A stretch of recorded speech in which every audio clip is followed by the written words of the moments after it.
All right, we're live. Hello, everyone, and welcome to another late night Pokemon card live stream. It's Tuesday night, and I'm all done with my dentistry. No more cavity filled. I'm all done. It feels pretty good. Hey, look at these beautiful Pokemon cards in the background. It's Thanksgiving week. I hope you guys are hanging out with your family. I'm just working hard like I'm always working. Look at that Lugia. Whoa, what do we got here? Wow. This is a Pokemon the Movie 2000 booster box. And here they are, the fresh packs on the inside. I've already opened one. There is a slight stickiness. However, it does not appear to affect the hollow. So I've already opened up one. I opened it on TikTok. If you missed that TikTok, you can find it in Discord. In the same place where I pinged the server to show that I was going live. Now look at this. So this is the card that came out, and there was no stickiness on it at all. So this peeled very well. You can find the price for the new Tops the Movie Pokemon 2000 in the menu. Hey, that's me. You can find it in there for $140. So that's pretty good. Yep, it's a fresh box. Hopefully we find some good Lugias in there. Place this over here. Lugia, it's a Lugia set, isn't it? There's a lot of Lugies in that set. Now, hold on. I vaguely remember. I think somebody slabbed this away already, so that's being shown, but I think it's sold. Wow, we got some really banger cards up here. Lots of cool graded cards for sale, like Mina, Gengar, Magician Soul. We always have a lot of slabs. In fact, every day I have a big pile of slabs I could price up. See, just fresh slabs waiting to be priced up. So I've always got slabs for you guys. Legendary Collection Rapidash. Look at the Torchic.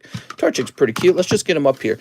What's nice about this Torchic is how nice he looks and how cheap he's going to be. He's going to be real cheap. Did my music stop? Get back to work, music. Oh, man, did I have a big dinner. Ugh. Whew. Boy, I'm full. I think I should just quit the live stream and go lay down and digest all this. We had steak and beans and rice. And I ate at like 5 p.m. Then I ate again just before we went live. So I ate, I fell asleep, and I said, you know what? That was pretty good. I want more of it.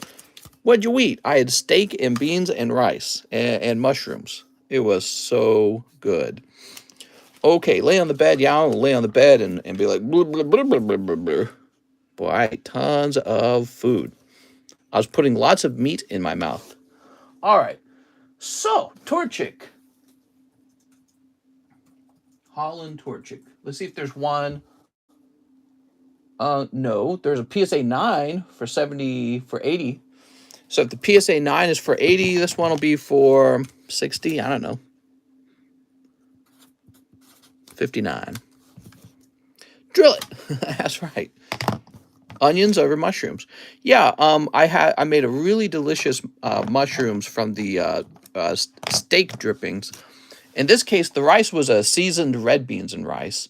So it was red beans and rice, and then it was mushrooms and onion in the steak drippings. So cooking the onions and the mushroom in the steak drippings is always like an art, you know what I mean? So you can go with different flavors, like a Worcestershire sauce flavor or something like that. But I like to make a miso paste, right? A little touch of the Asian touch, right? And so I'd like to do a miso paste with the mushrooms, and it gives them almost a slightly sour flavor, but it's really, really good. Not sour in a bad way, sour in a good way. All right, and that's why I'm so full. Oh my God, I'll give you miso horny, says Cheese. Mister, should I grade my Misty favor full art? Yeah, definitely. Speaking of grades, send some grades in for Mr. John, guys. We do not have there's not a backstock anymore. We have busted through the grades. There is a far shorter line. The turnaround times will be way better. Our price is very low. So you guys should send a couple cards in to keep John employed. All right, let's close this over here. I've been teaching John some new things. He's going to learn how to sell cards on eBay, and he's going to help me liquidate all this weird stuff that I've always got hanging around. Okay, because I got like all this stuff that just accumulates over time because I never have time to sell it in the live. We're going over here.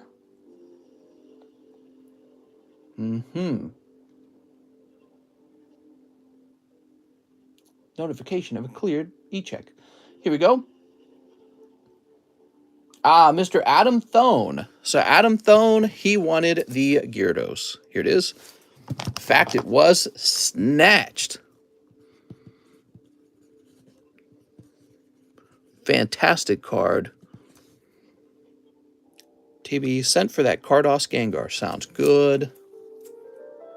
Move that off the table. Look at this. This is a beautiful Celestial Storm Swampert reverse foil. Isn't that nice? I graded it because there's just not enough Swamperts out there. So I was like, we got to grade this guy up. Okay, Mr. Adam, give me a moment. Here we are.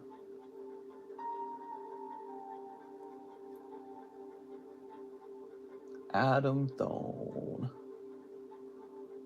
You're going to go... My brain feels slow right now.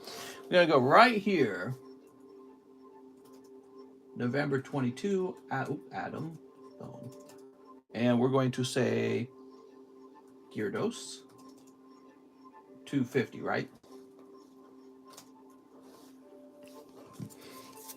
Yep. Okay, cool. Wow, there's a huge pile of brand new Slabaways. You guys really do love Slabaway. Thoughts on the Delphi murder case making an arrest after several years? Let's see. Delphi murder case.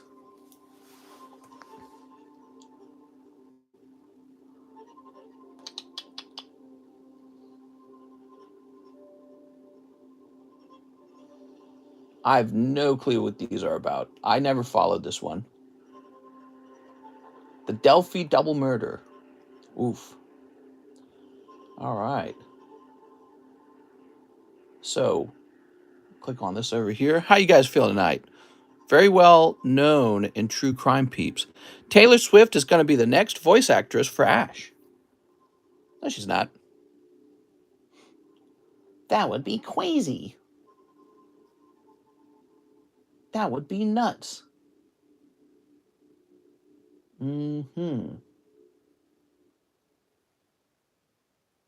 So there's the order from Adam Thone. Do-do-do-do-do-do.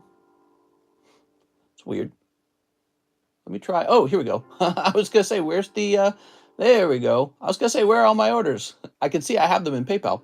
We have Aaron Searles, 1 Roaring Skies, 1 Live Custom. How's it going, mister? How you doing? What's up, Mickey and Minnie? Oh, no, not the bummer card. Actually, are there 2 bummer cards in a row? Yes. So we're going to skip the bummer cards this round. I don't feel they're needed. You're off the hook, Aaron. No bummer card for you. You are off the hook. Okay, and then we have a lovely Weevil, but that's a cold pack. So he says Roaring Skies spot. Ah, yes, Roaring Skies is our current box break. Have you guys seen that? Here it is. Roaring Skies. We love Roaring Skies. Such a great booster box. Such a fantastic booster box.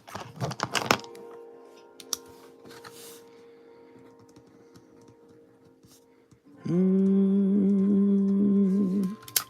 you go, Aaron Searles. You're going to pick up a bonus card. Here it is. Sock 'em bop 'em. There we go. And we're going to go find this bag.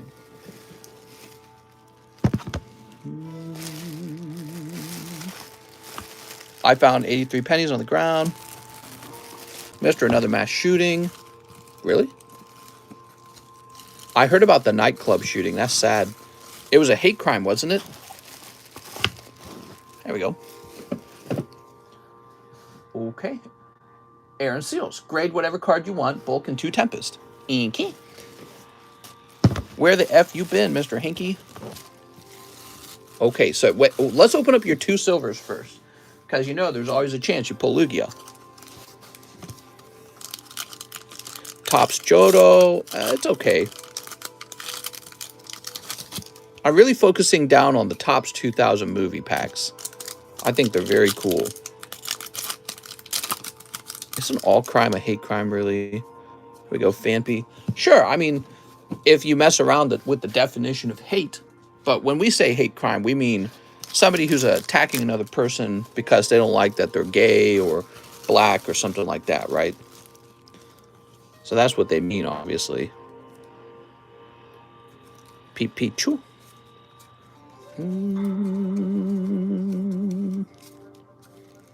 Where's Alex? Yeah, what the heck? It's not a stream without Alex. Oh, wow. What do you got in here? Aaron, Pichu. Oh. That's a bit off center. Whoa, why gay and black? Why not gay and white? I don't know. Just using an example.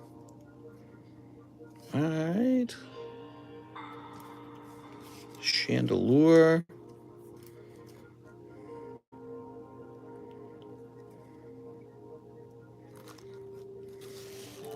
There we go. All right. Mr. Aaron. Aaron sounds very close to Agron. There we go. Welcome, welcome. Happy Thanksgiving week. How are you guys? I'm in a better mood. My dentist work is all done. I had a filling done today. It was kind of painful. You know, he numbed me up very quickly. He like poked me and then he immediately started drilling. And I felt it. It hurt. And I told him to stop for a moment. So he gave me a second injection and then it didn't hurt. You know, I think I've come to the conclusion that the dentist I have, he's just kind of a very rough dentist. Here we are. He's just kind of a rough dentist. Like, if you feel some pain, he's okay with that. Aaron Searles.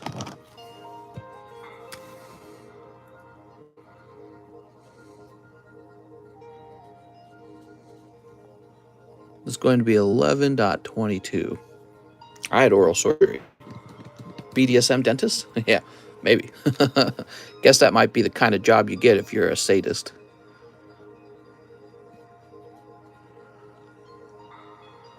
There we go. Does your dentist hate you? No, I don't think he hates me. He's just a guy doing a job. Hate's too strong of a word. There we go. Thank you. Well, we have a couple more slabs sitting over here. Let's get them on the table. Look at this beautiful Espion rainbow from All Stars for just $120. Beautiful. It just happens recently. Manigar went into a Walmart break room and started firing at employees. A what break room? A Walmart break room. A manager. Wow.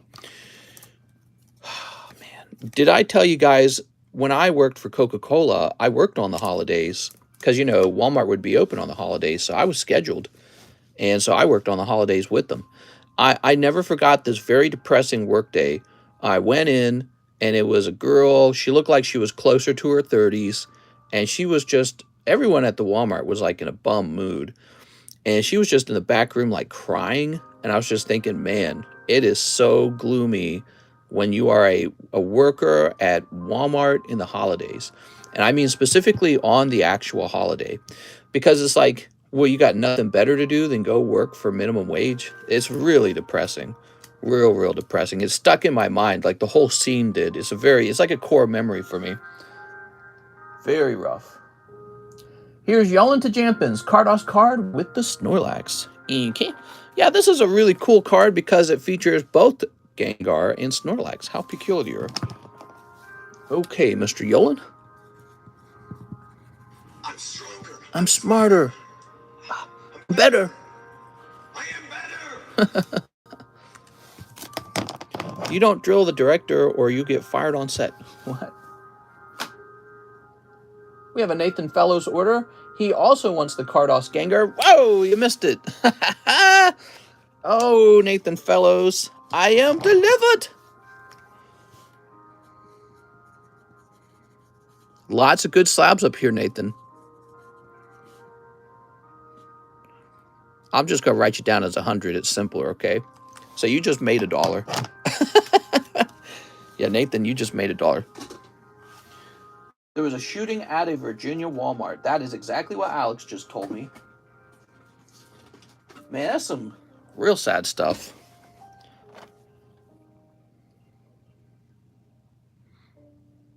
Whoa. Hey, look at this. Somebody help me with this one. What does that stand for? MK? 6MK, huh?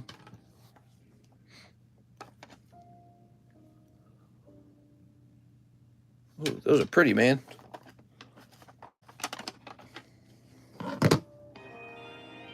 They're saying more than 10 people died. Unbelievable. MK Mary Katayama.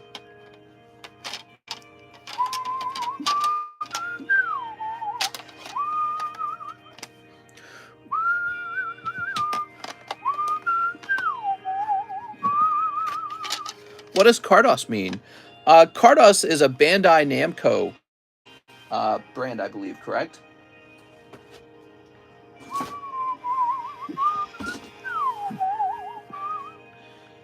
Looks like it's hard to get 10s on Cardos. Yeah, it certainly is. 10s are always undervalued.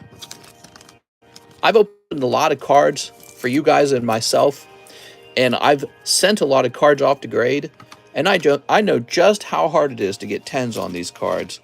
It's so not easy. I sent another order with $5 extra to snipe. Let me see if you did that very close to this order. Oh, he did. Damn. It was literally directly after that order he placed. So Nathan Fellows is sniping the Cardos Gengar. All right. That means Yolan Tajampins is the one who has $100. That was a pretty good timing on the snipe.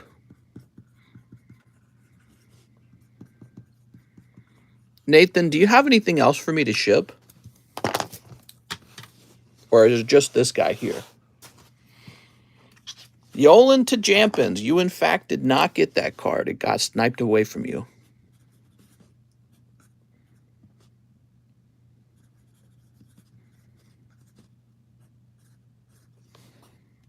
Nope, just that slab. Sounds good.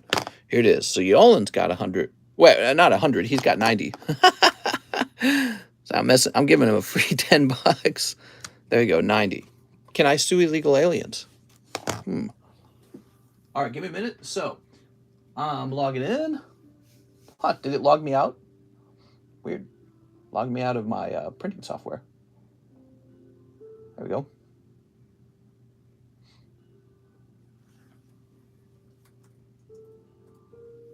Yeah, that is one cool card, man.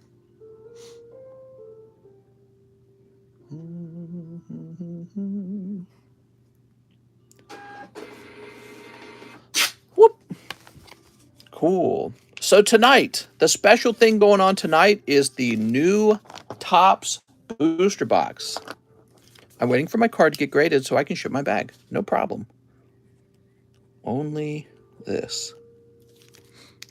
I want to sue Cheese for illegal sexual harassment. After last night's snipes and tonight's, we need a I've been sniped relief program. Sue this, says Cheese. Okay, so like I was telling our friend Mr. Nathan, Yolan, there's a lot of nice cards up here. Hey, Connor Fletcher. New tops, you say? You got any more of them new tops? How many spots left in RS box break? A lot. There's 8 spots that have been purchased so far. Don't wait, though, because when box breaks are as cheap as the Roaring Skies box break is, they move quickly. So all of a sudden, somebody can buy 5 spots, and the next guy, and the next guy, and then boom, it's done in one stream. So don't assume it's going to be there on the weekend. So what's your guys' opinion on these Cardos cards? Love them, hate them? I like them.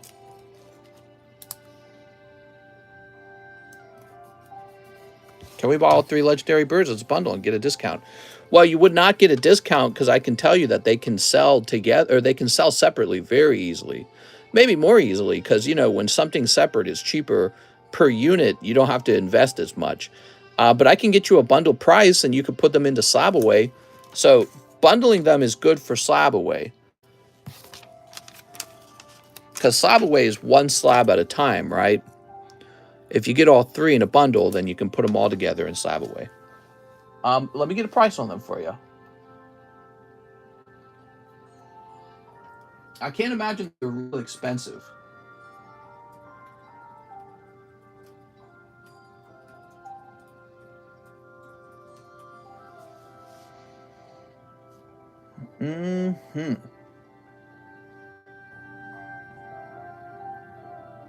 Okay, here we go.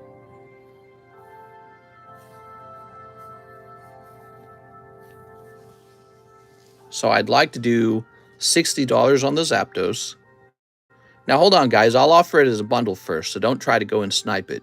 So this would be $60 on its own, but we're going to get it priced as a bundle and see if anyone wants it that way. Okay, there's the Moltres.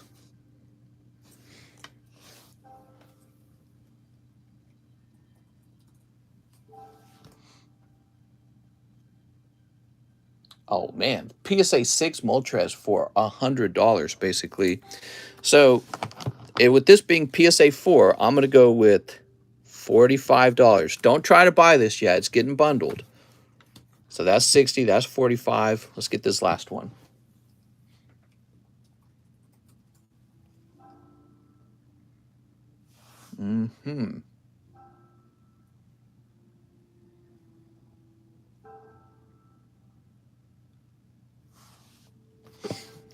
So I think for the 70, it's going to be real straightforward. It's going to be $70.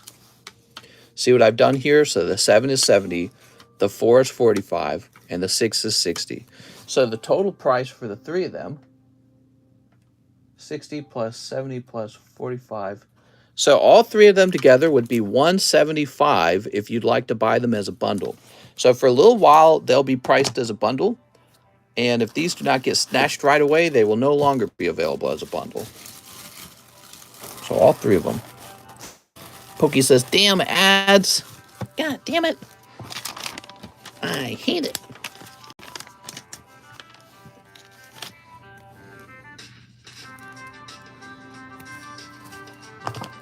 Are they 10s? No. They are not 10s. There we go. So $175 for all three. Yeah, it's a nice little thing. If they were 10s, I'm confident they'd be like $1,000 each. Yeah, they wouldn't be cheap. They'd be crazy expensive. How do I order a slab away? Great question. Slab away is really uncomplicated. Basically, what you're doing is you're borrowing the card from me for 6 months, and that costs $25 to do. So you just tell me what card you want, and you give me $25. That does not go toward the card. That is a fee. And then you get the card for 6 months to pay down. Okay? You got to have it halfway paid by 3 months. That's slab away. You don't have to use slab away either. You can just pay the whole price up front. And so slab away is funny. Some people think slab away is the only way to buy slabs. No, you can just pay the whole thing up front. So this price, whatever it is, you just pay that and you're done. We're going to say 45. Boop. He'll be 45. Dratini, I think Dratini's like 60, isn't he?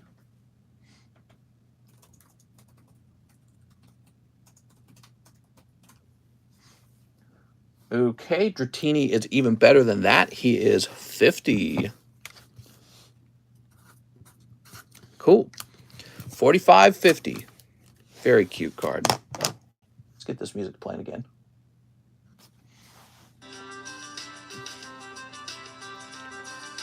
Okay, cool.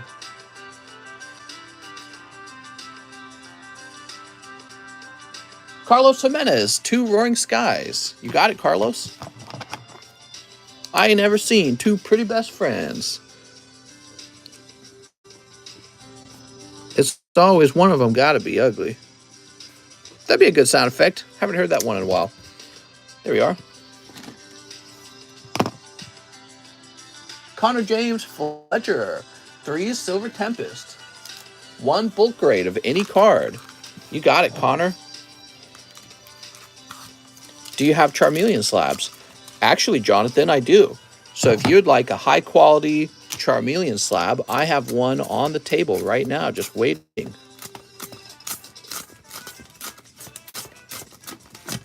Not often that I can say that, because he's a high demand card. Wait, he didn't already sell, did he? So first of all, we got this, by the way. That's real good. Well, he's not in any of those piles. We got this. This is real cool, too. Pristine Charmander. Oh, the booby booster. Forgot about that. Well, snap. I don't think the Charmeleon's on the table. I'm betting he's in the Pricey Slabs channel in Discord.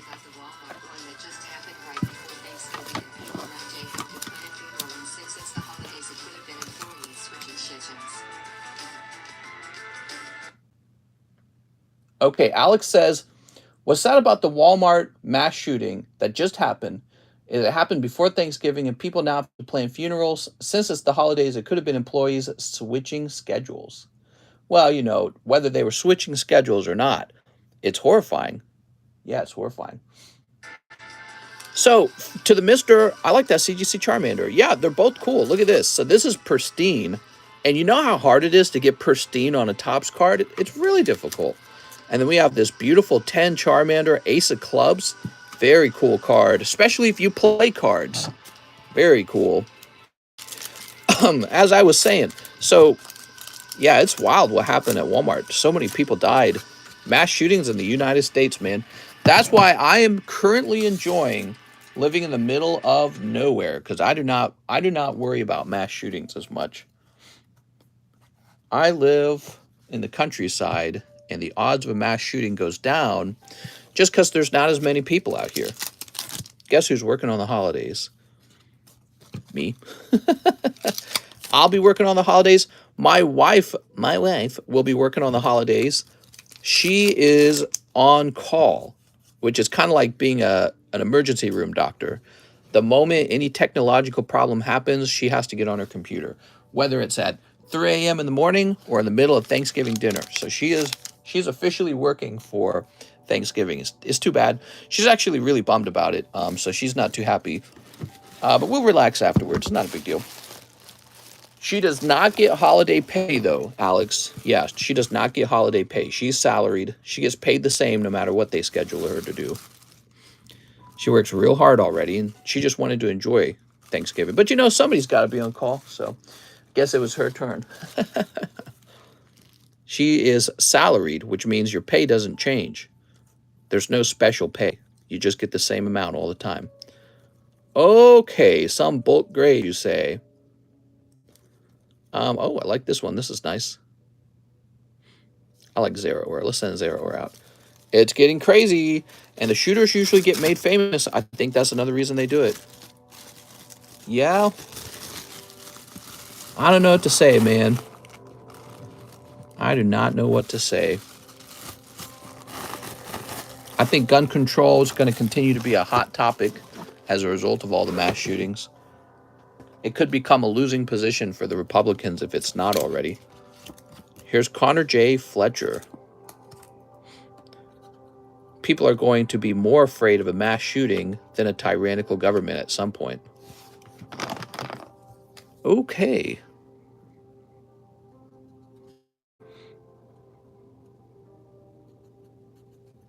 There we go. 11.23. No problem, Connor. Put it up there. Here's Tyler Fuson. 2 spots in the Roaring Skies box break. Okay, Mr. Tyler. I will give up 2 guns if they decide to do term limits. Here's Tyler Fuson. Haha. Okay. Taven Richardson. 3 Cosmic Eclipse.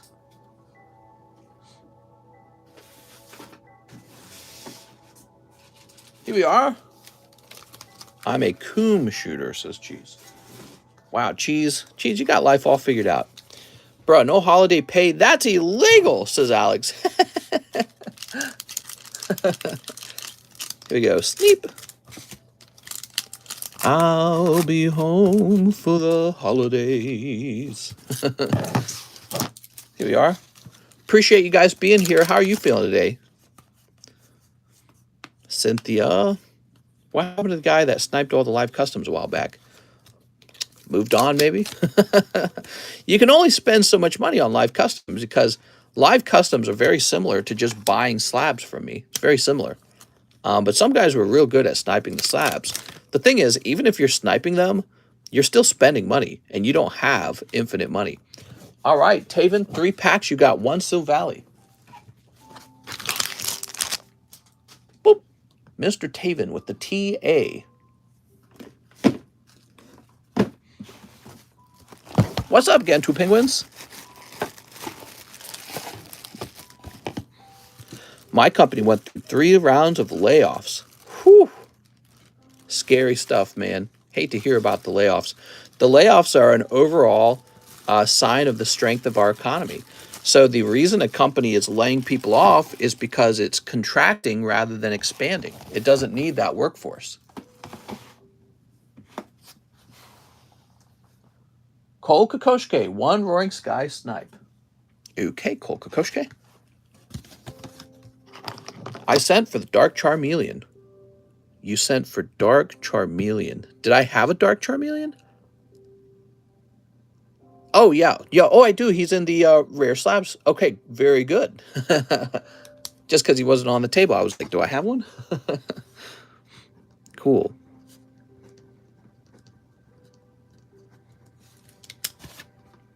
When do you think mortgage rates will be healthy again? Good question. Well, interest rates would have to come down for that. And I don't think that the Federal Reserve wants to lower interest rates. So it could be a very long time. Taven Richardson, 6 one-piece Paramount. You got it, man. All right, Mr. Richardson. 1, 2, 3, 4, 5, 6. Good luck on your pulls.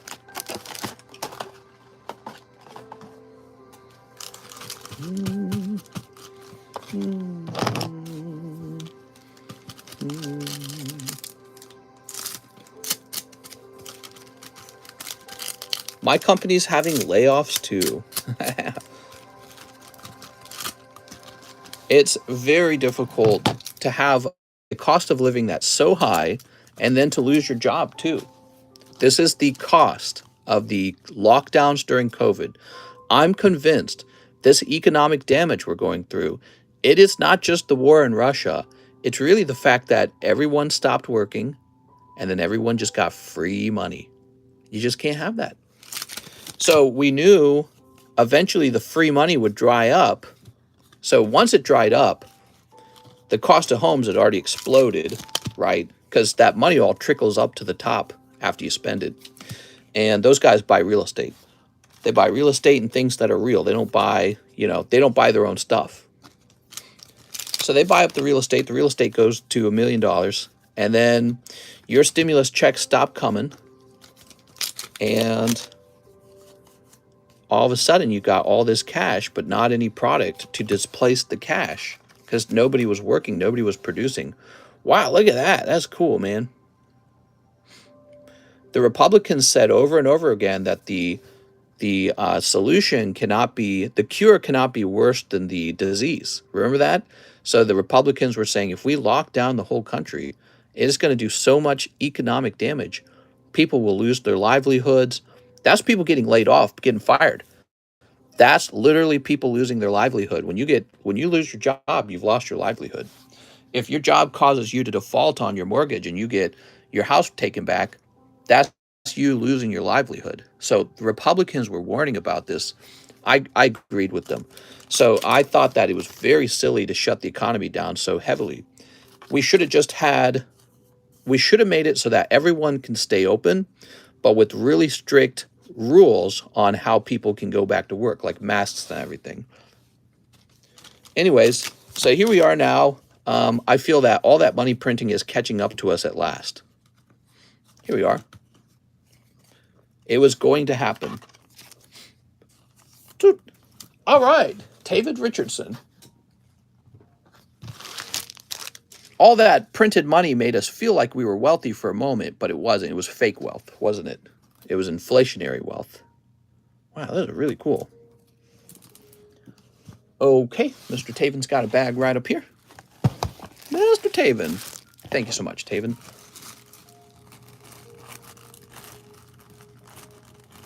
I think it'll take like a whole year for the economy to recover.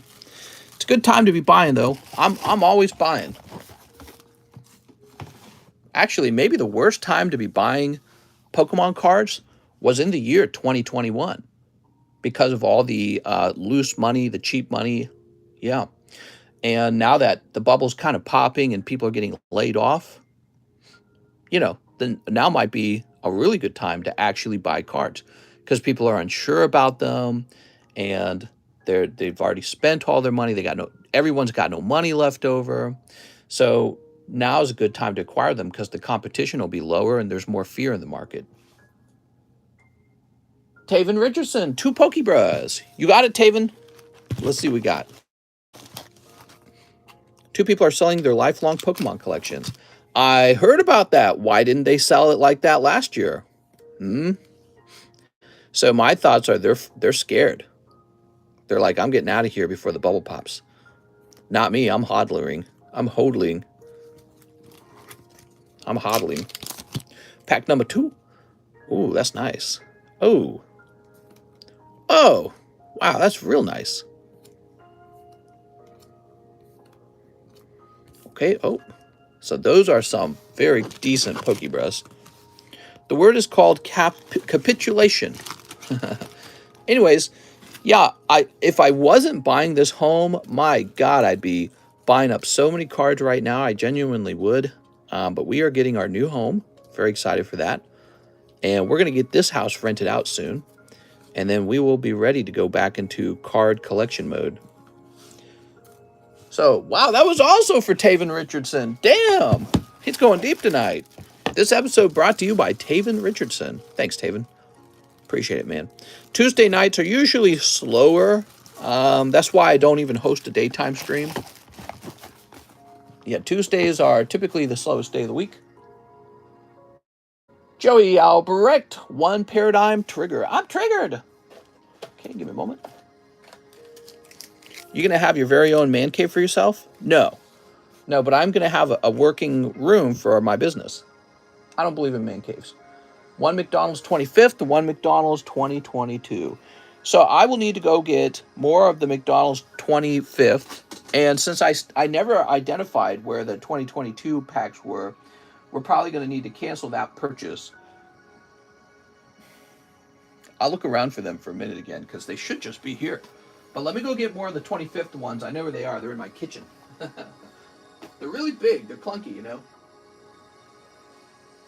Just looking around.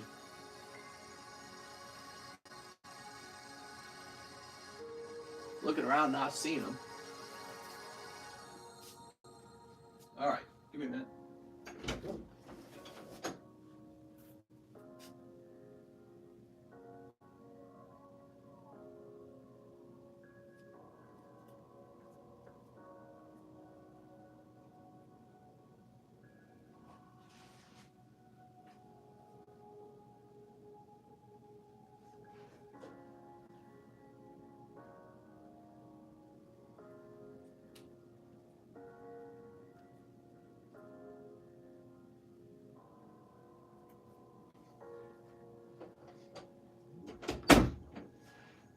Okay.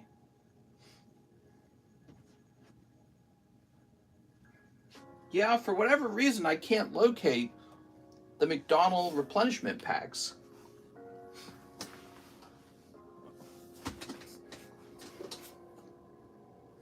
Wow, nice tea, Rich. There's that. Put these down here.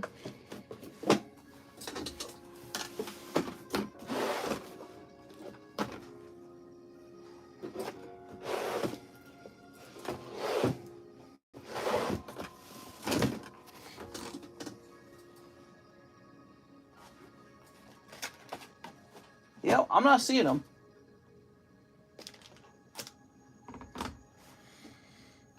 So they're definitely not on this shelf. I just got no clue where I put them. It's kind of frustrating because I would like to get those sold. That they're on sale because I'm trying to get them sold. All right. Well, we're gonna have to remove them from the menu for the moment. Damn. That is very annoying.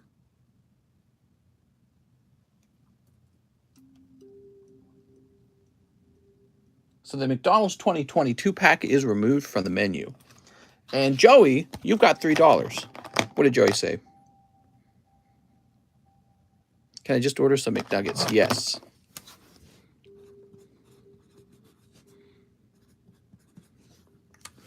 So you got $3. And Yolan to Jampin has 90. There we go. One showdown. Ooh.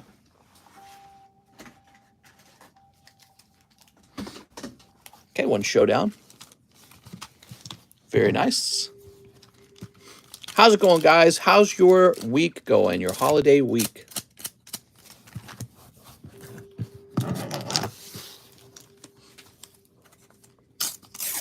What do we got? Wow. Beautiful Piplup. That looks really vibrant. Sleeve that up. Here's a cold one. And Champa right on time. Whoa! This guy's right on time.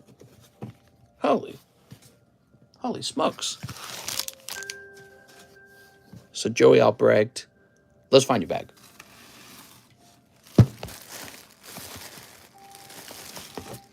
Here we are. Very nice.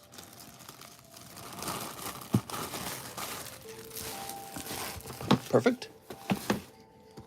I worked over 40 hours this week. Nice job, Alex. Okay, we refresh. We got a few orders. We got Brett Fairney. Evening, mister. Can I have 4 Silver Tempest? Heck yeah. All right. 1, 2, 3, 4. Silver Tempest. Let's see what we got.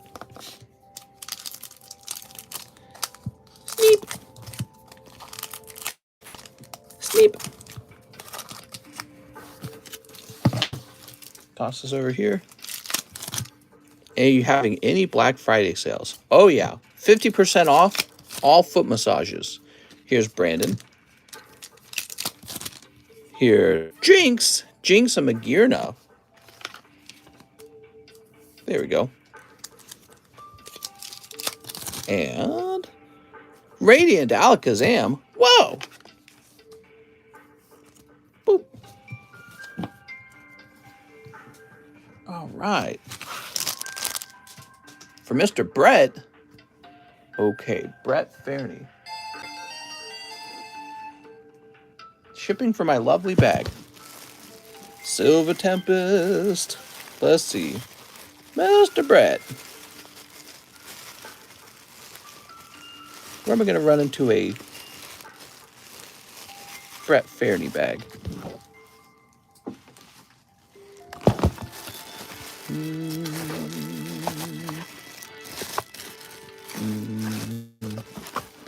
Not in here.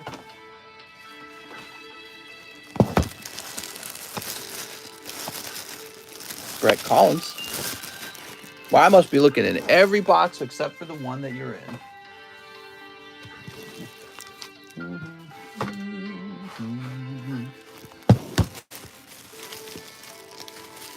Here we go. Wow. I looked in every box except for the one that I needed to.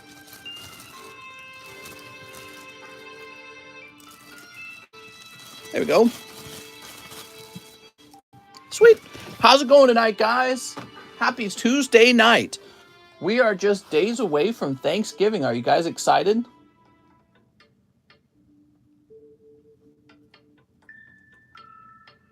Oops. Brett. Have we not shipped you before? Wait, are you international? Hold on.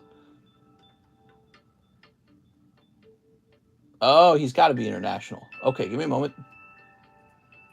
Yes. Mr. Brett. Oops. Dude, it wants like $1 million to ship your bag. Shipping all the way to Australia. Oi!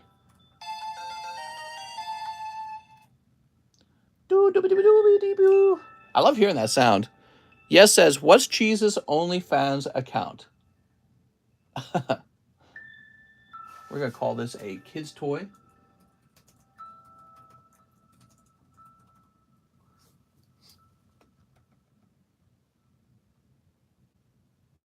And then we're going to say it has a value of 20 bucks. Woo, that's a lot of work for one label. I can DM the link, says Cheese. Oh my God. I wonder what a successful OnlyFans account feels like. That must be a weird... Oh, this label didn't print very well. Well, it looks like it's good enough. That's good enough. All right. Brett's done. Garrett and Adult. Extend my slab away. Okay, you got it, Garrett. So the way that works, Garrett, I'm going to jump over here. Where are you? C, D, E, F, G. Ah, here we are. And we have a Garrett and Adult. Ho-oh. This is going to say August to August. That's what that's going to say. And so that's like me telling myself you got till August next year to finish paying it down. Pretty nice, huh? Then he says 2 in the box break. Inky.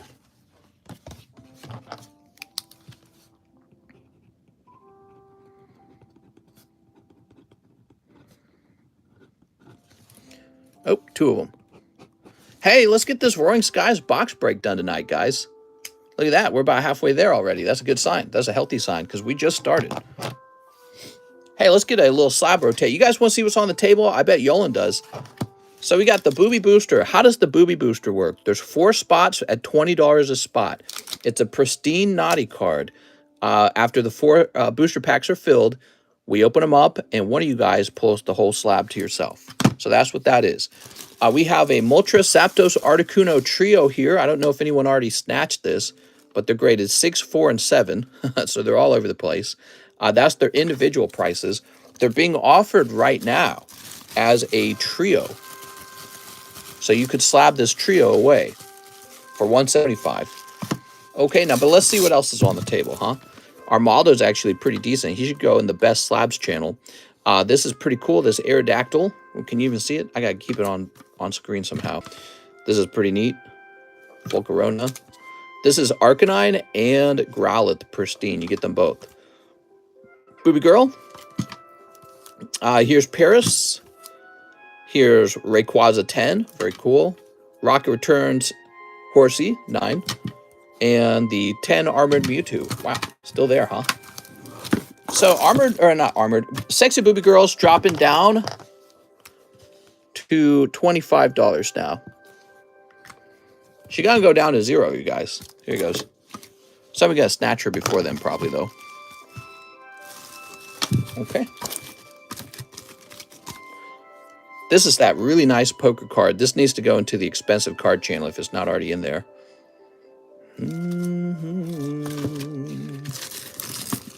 Move this over here. Pristine Charmander. Magnemite 8. Pretty cheap.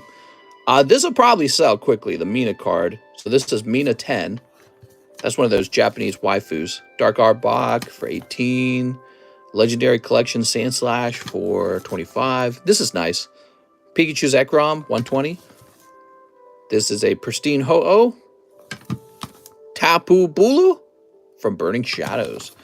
Here is the Booby Girl, 9.5. And this is just 30 bucks. That's really not bad. That's pretty affordable. Here's Mr. Mime. Here's Giovanni. Okay, he's a 10. This Bunnel Bee, that'll never sell. And Dragonite V-Star. Okay. Wow, Dragonite V-Star looks lovely. Get in the Bugatti. Ooh. I need to get that as a sound effect. Day in the life of a true Brexit geezer. I like that sound effect. We have a Cardos Ghastly. So you guys are learning a lot about these Cardos cards lately. They're pretty cool. Lugia Break, $32. Gardevoir 10. Ghastly 9. Swampert 10. Here is a Magnemite 6. Pretty cool. Meowth 10. Growlithe 10. Wow. Beautiful. Here is, this is from Sneaker Bunko. It's like a full art or super rare from the set. Gardevoir from Burning Shadows. Here's Garchomp Giratina. Ooh. Gossifleur. Poliwhirl. Pikachu. You know, I feel like I can identify slabs that are never going to sell. This never sells for some reason. It's Poliwhirl. Gossifleur never sells. Another card that never sells, that Bunnelby. Where did he go? Where did he go? I want him back. He must have been near the front. There it is. Nobody buys these. They just don't sell off this table. These are being sent to eBay. Off to eBay you go. You're not special enough. eBay's got a much wider base of people who are shopping, so they'll sell there. Are you selling so you can buy a house? Well, I always sell slabs. That's my business. Yeah, that's my business, is to sell slabs. Booby Girl's 25. What about Upside Down Booby Girl? Well, she's not for sale directly. She's part of the Booby Battle, or whatever it's called, Booby Boosters. Here's Torchic 8 for $59. Very cool, cute. Magician's Soul from Brothers of Legend. Wow. Here's Horsey 9 for $25. Here's another one. This one never sells, so that's going to eBay. Look at this, though. This is really beautiful. Tentacruel, Wind from the Sea. I know this is probably very tempting for people. Here's a Charmander, no rarity. That one's going to eBay. Oh, this guy's missing his price tag. Did it fall off? Okay, he needs a new price tag. Who we stealing their Christmas tree, Little Debbie from the O Block? What? This is a perfect card. Perfect 10, Kyogre Reverse Hollow. Cleffa 10, Starmie 9. It's another card that never sells. And Zigzagoon, a card that never sells. So those cards that never sell, they are off to eBay. Tentacruel never looks so good. Yeah, those cards, I will not be reducing their price. Their price is already too low, so they'll be listed elsewhere. Here's Igglybuff, Grovel, a Mankey 10. I think he's really nice. Gigantamax Charizard. I think he's actually very cool. That actually might be good to list on eBay because I don't think he's got any competition. Rocket Sneak Attack 9. Arceus. Q-Font, who never sells. Typhlosion 10 and Vulpix. Wow.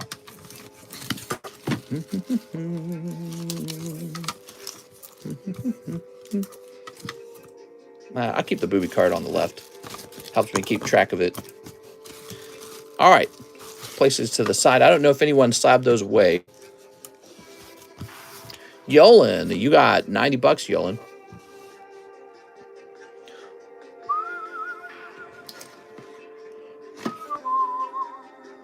Jonathan Cardenas on the Dark Chameleon for Sabaway. I have $90 of credit. Okay.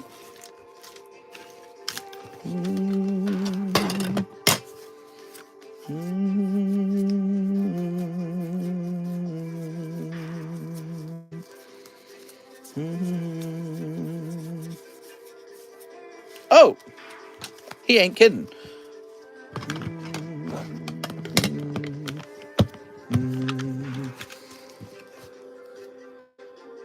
Okay.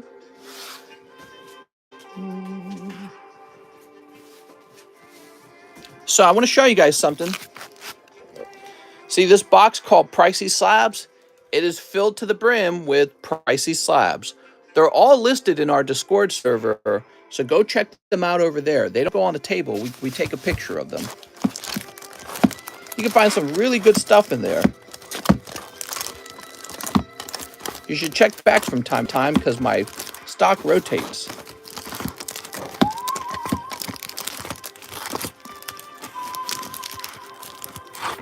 Also, prices get updated from time to time. Oh, like there's that Charmeleon we were talking about.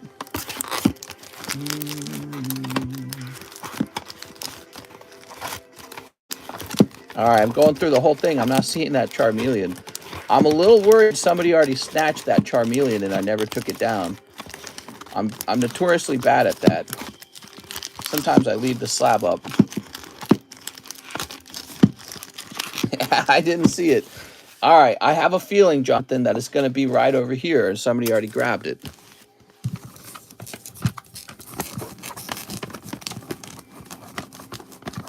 There it is. Yeah, it looks like this was snatched by Victor Alvarez. Jonathan, the Dark Charmeleon's already claimed. I never took it down. I'm so sorry.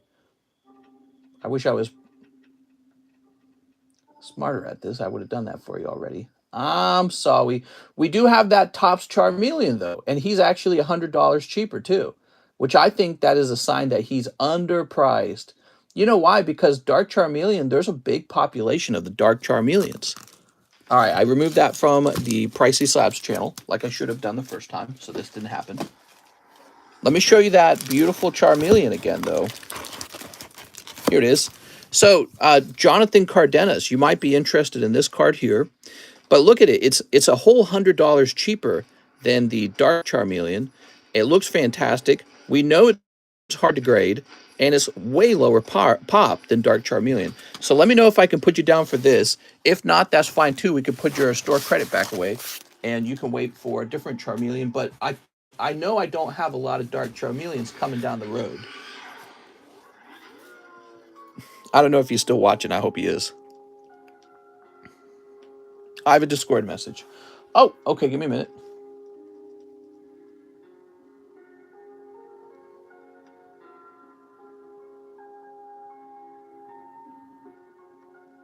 Okay, hold on. Let me read the message. Let's see if I understand it.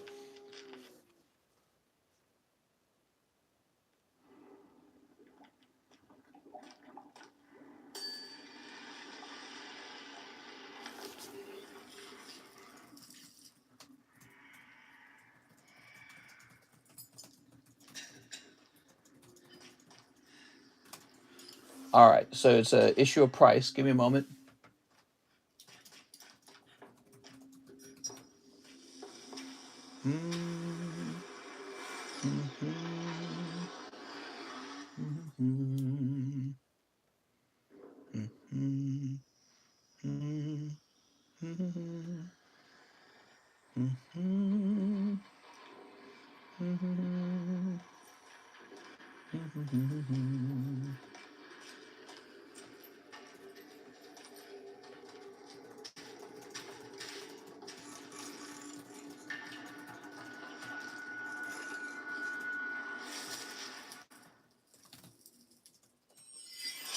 All right.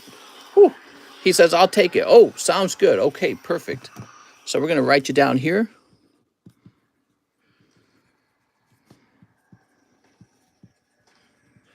We're going to say slab away here. Where's the Latios slabs? I actually have one of those that just returned. It's the one from Team Up. Oh, God, what is this? Oh, my God. Oh, I see. It was the end of the soundtrack. I'll have to remember that. What's the name of that one? That one's called 5. I don't remember that one. Okay, but what was I saying? He was asking... Oh, yeah, so I had a Latios and Latios slab return recently, graded 9. It's from Team Up. Actually, it might have been the Japanese Team Up. So I'm going to toss this away. This is $90. And we're going to jump over here to Discord. Over to Slabaway. We want to find Jonathan Cardenas.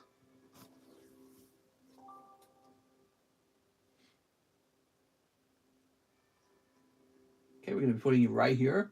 November 23, Jonathan Cardenas. Topps Charmeleon. $195, and you made a $65 payment toward it, which leaves you with $130. Okay, all updated. All right, cool, man. Yeah, it's a cool slab. Real nice. I really feel strongly that the top slabs, not only do people, they don't respect how hard they are to grade, but they also don't realize how low pop they are. That's always good for price because it means that once enough people buy them up, the price usually jumps at that point. 200 watching, only 40 likes. Technically 49 likes. I appreciate all your likes, guys. It's nice just to have you here, so I appreciate you guys being here and hanging out with us. Let's see what we got. Happy Thanksgiving to all you guys. We're real close now. Brandon Galligan, 10 Attack on Titan Volume 2. Whoa. Do you have that $700 Yu-Gi-Oh card there with you? Can I see it if it's not a hassle for you? Uh-huh. I know what you're talking about. So that's a pretty cool one. That's a Starlight Rare. As you know, Starlight Rares were so rare, you could get a case, and it would not show up in the case. So here it is, Starlight Rare Zeus, PSA 9, and it's graded by PSA. A man from Korea, South Korea, he opened up the card and sold it to me in our live stream. Sadly, it only graded 9. It's your birthday! Woohoo! Happy birthday, John! Here, John, I got a birthday present for you. You watching? I'm going to give you the biggest birthday present tonight. So, John, I never charged you for this, and it's $75, and I'm just getting rid of it now. So there you go. You're $75 wealthier. Yay! There we go. Also, I guess that weed eater, you can have that too. There we go. So all in all, that's like $175. It's not bad. So the Attack on Titan. Let's see what we got. 10 of these. 1, 2, 3, 4, 5, 6, 7, 8, 9, 10. There we go.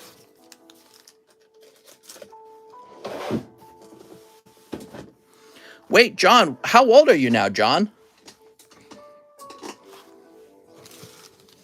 Put that there. 1, 2, 3, 4, 5, 6, 7, 8, 9, 10. Will you ever crack a PSA 9 and try to get a 10? Oh, you're 33. Okay. I was going to say, are you 34? That would have made you my elder. I would have had to call you mister. I'd have been like, all right, John's my elder. I have to respect him. Sneep. Weed eater, what grass you cutting? Sneep. All right, there we go. Been a week, says Brandon. Thank you, Brandon. All right. Yeah, by like a few months, huh, John? Okay, we got 1. We got 2. Happy birthday, Mr. John. TCC 10 days older than me. Here's a hollow. I got a 1/4 acre I take care of. Is that really how much land there is there? Wow, that's cool, man. John, you should set up like a mini golf course. You probably could, actually. And then you can charge people in the neighborhood to use it. You know, I've thought a lot about that. I've thought a lot about putting up a tennis court, building a tennis court somewhere and designing it so that it has a gate where you swipe a credit card to unlock the gate. That'd be neat. The benefit of that is I could then just use the court myself. So I'd have a court that I can sell, but also a court that I can use myself. Okay, here's a hollow. Oh, I see a full art back here. What do we got? A rainbow rare called Single Ray of Light Levi. So see how this is, so this is your normal hollow, kind of boring. And this is a special rainbow hollow. I think it's called a super rare. I would grade the super rares. There we go. Look at that guy foo. Single Ray of Light, Armin. Okay.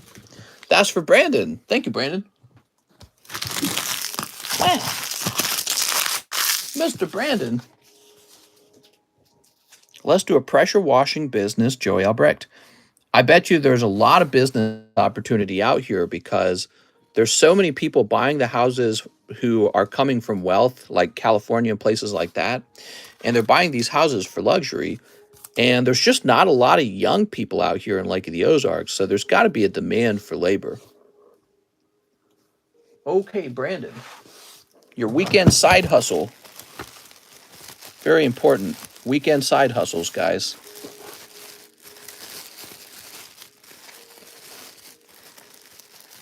Mr. Brandon.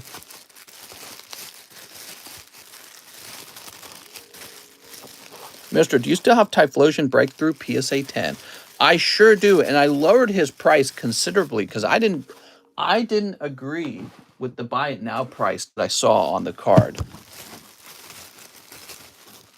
So he's like 135, which I think is much closer to his actual value.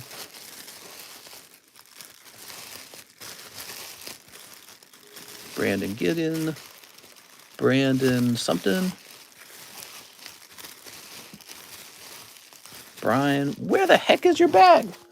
Oh my God, we just can't find bags sometimes. There's so many of them. Here it is. Woo! Third box. How's everyone tonight? Appreciate you guys being here. What's going on in your lives today, guys? Who's on vacation? Obviously not me and John. Who's on vacation for Thanksgiving? I remember for school, for university kids, we got the week off for Thanksgiving. Albert Lee says, one paradigm trigger. I'm triggered. There we go. My old boss is from England. One spot in the Neo 4 pack break. Ooh, that's a big one. All right, Albert Lee. My birthday is on Thanksgiving. Talk about overshadowed. That's too bad. The best place to have your birthday is spaced out. You know, you want to have it in between all the holidays. Got the week off. Thinking about buying EX Delta Species Latios. Here's Albert Lee. Lee. That Starlight is beautiful. Why, thank you. 1, 2, 3, 4, 5, 6. There we go. When do we send PayPal? How much do they take? 4%. Yeah, PayPal takes 3% from me, not from you. So that's part of my cost. Then the government takes a sales tax from me too. So you probably see I'm making some profit, right? Well, I got a PayPal fee to pay. I got a shipping fee, which includes John's paycheck. There is a taxes on the sale profit. And then after all that, the money left over is my paycheck. But the government then taxes me a second time. I pay income taxes on that leftover amount. So small businesses get taxed 2 times, first on sales and then on income. Pretty wild. Here we are. Omastar. Pretty wild. You only make profit when it benefits you. Albert Lee. Well, you know, there has to be enough profit that I'm motivated to get up and host the stream all day for you. Just like you guys need enough profit to show up to work every day. Tax the poor. Profit is a myth. There we go.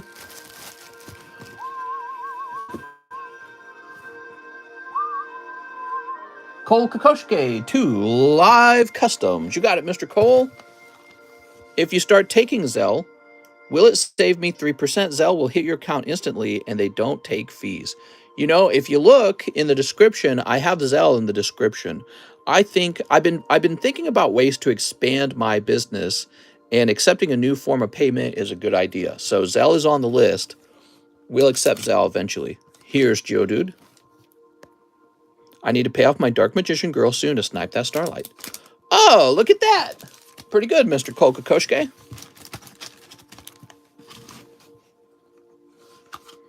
214. Oh, that's nice. So you got a little shiny star score bunny. I remember this one cost a little more because I think it was a more desirable card. Okay, Cole.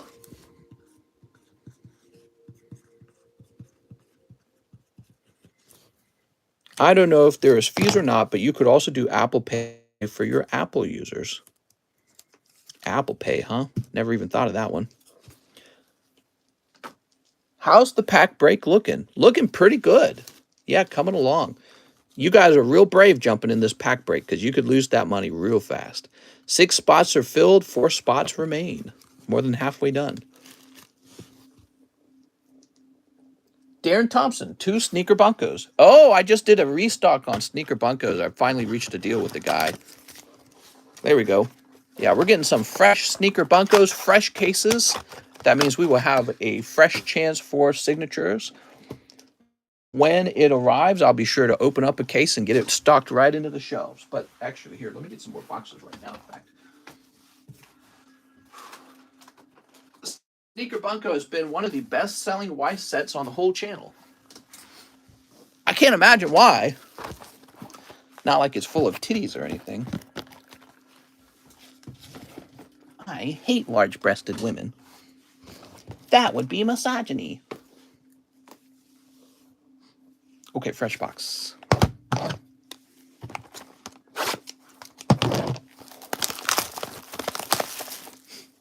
I scooped up 2 cases of Sneaker Bunko. I can see these selling far into the future. People will pay for boobies. That's my take on it. Dude, it's too hot in here. I got this window cracked open. I'm going to crack it open a little more. There we go. You must have so much packed garbage by your feet. How do you manage that? Yeah, I have a trash can. Constantly having to take that trash can out. Constantly.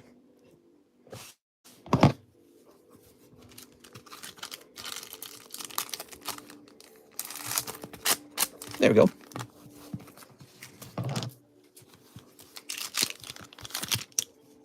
Here's Swirlix. I saw a box. Boop. Yep, the box is going there too. All right. Hanging Boobies Girl. Dark Elf Girl. Here is Doggy Girl. Happy Girl and Bikini Girl.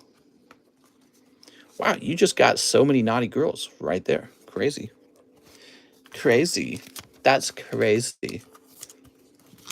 Okay. Giant Hooters Girl. Here is Hollow Hooters Girl. What is she like in a outfit for the airline? Why is her shirt all ripped? Is she like getting injured? Spy on Prune Juice Lady skinny dipping. Ew. Darren Thompson. He says, I got a big bag. Is it on the table by now then, Darren? Yes, it is. Good tip, Darren. When you guys tell me how small or large the bag is, it really helps. Okay, let's see what else we got, guys. Real short line, everybody. Snipe protection on Dratini First Edition. He's so nice. All right, you got him, Tammy.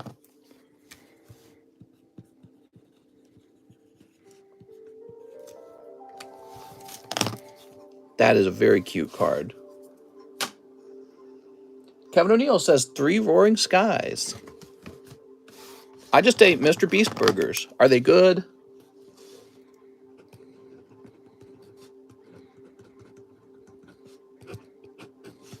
This box break just reached the halfway point. Can we see the Latios Latias? I don't really know where it is.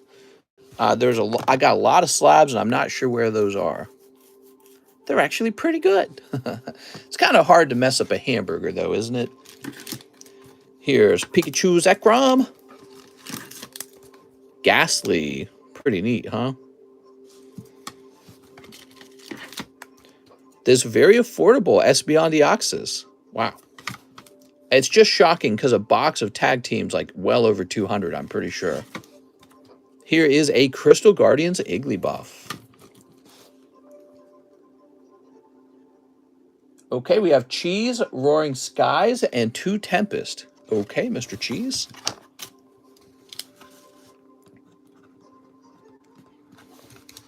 Here we are. 2 Tempest. Beast Burger, pretty overpriced, though, at least for Miami. Mr. Beast is like Jared from Subway. Mr. Beast should pay my mortgage off. I would love to open up my own ramen shop. Dang, that'd be cool. Here's Durant. I'd love to open up a ramen shop where we have our own, like, homemade ramen with our own recipe. but also where we import every single ramen noodle we can find and make that available for sale locally. There we go, Mr. Cheese. Good ramen's a lot of work. Yo, I agree. Not saying it isn't.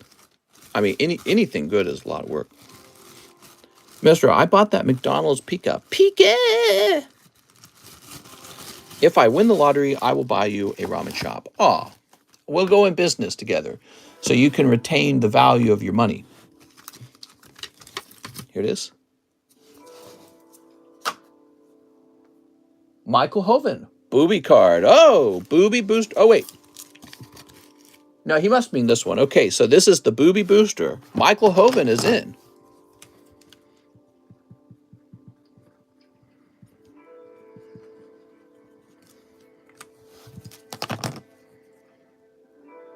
I'll be sipping pina coladas in 2 days. Oh, nice. Have fun, man. I'll be here working. Here's Juan Hinojosa. I have a penny question. How long does shipping take? Mr. Juan, it takes a really long time at this time of the year. That's because we are in Black Friday. So all of the shipping companies are inundated with huge number, maybe like 4 to 5 times as much shipping as usual. So if your package is taking a little while, I would not worry that it is stolen. It is very likely late, but that's very common for this time of the year, okay? Did you slab away my order from last night? Yes, Mr. Adam, you can go look into Slabaway and you'll see that you got the Gyarados, okay? You're good, Adam. I don't ignore anyone's messages, by the way. There's a lot of messages. All right, so let's see. Alex, PSX, for John's birthday, don't spend it all in one place. Oh, look at this. So Alex is donating to Mr. John. So John is going to receive $35 from Mr. Alex. Here we go. No problem, Mr. J-Man. So that's for John Pokestop. We have an order for Thomas Walters, 2 Pokebras. You got it, Thomas Walters. Here we go. What we got? Pack number 1. Nidoking. Pikachu, but he's not sleeved up. Hatterene. Is it Hatterene? Or Hatem? I think that's Hatem. Hatena? Here's Surfing Pikachu. Double. And Stonk Journer. Pack number 2. Oh, you're going to get a Tops pack. That's Zubat, Jesse, Gary Oak, Kadabra, and Weeping Bell, and Victory Bell. Wow. Very nice. Okay, you got all those Tops cards for $20, and they're probably gradable. There we go. Pretty good, huh?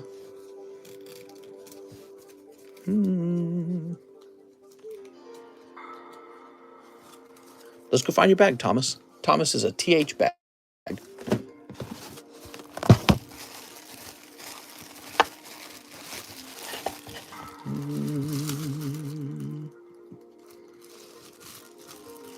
I only take, I don't give, says Rand. What? Put these back here. Thank you, Mr. Thomas. We have an order from Addy Total. Hey, Mr. It's T-Ham. 3rd slab, 3rd day. So gimme the McDonald's Pikachu. You got it, Mr. T-Ham. All right. It's a great pick, actually. It's a really cool card. I think that it's not really a card that anyone's talking about, which is a good sign that you're probably getting it at a fair price. Okay. Anything people are talking about too much, stay away from that, you know? So Brandon says 5 jobless reincarnation. That set's got some naughty cards in it. Yeah, for sure. I was told this card was difficult to grade. Oh, most definitely. Who has the Dark Charmeleon? Who? You're probably gonna go ask him. Is that why? Victor Alvarez has it for 310. There we go. Wait, where am I putting these? I'm going crazy a little bit. All right, put these where they belong.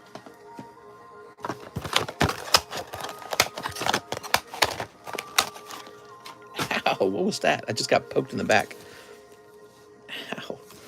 Ow. What the Something stabbing me. All right, there we go. Brandon Galligan. I got a ghosty in my room, and he's stabbing me to death. Sniper Pokemon pack opener, $18.99 on Netflix. Mister, it's kind of cracked. What's it about? 20 bags, not enough sacks. Here's... Ow, I got stabbed in the freaking back by something. It's stinging there now. Oh. Okay. What could have even done that? Must have been like a hair or something. Here we are. Here's no boobies. Where are those booby cards? Oh, there's one. Okay, Ghislaine.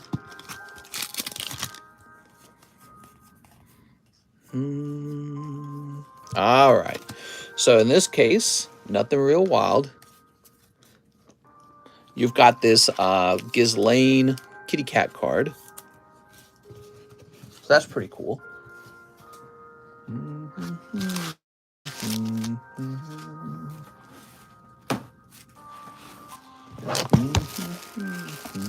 I feel like the music, we go through phases. This is like the Minecraft phase right now. There we go.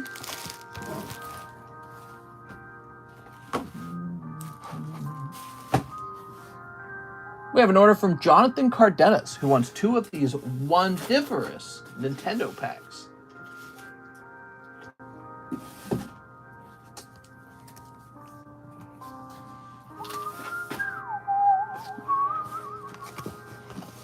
So we have Mr. John gets 35, Yolan, you got 90, Joey Albrecht, you got $3. I'm gonna take these off the table now because they're kind of ugly. All right.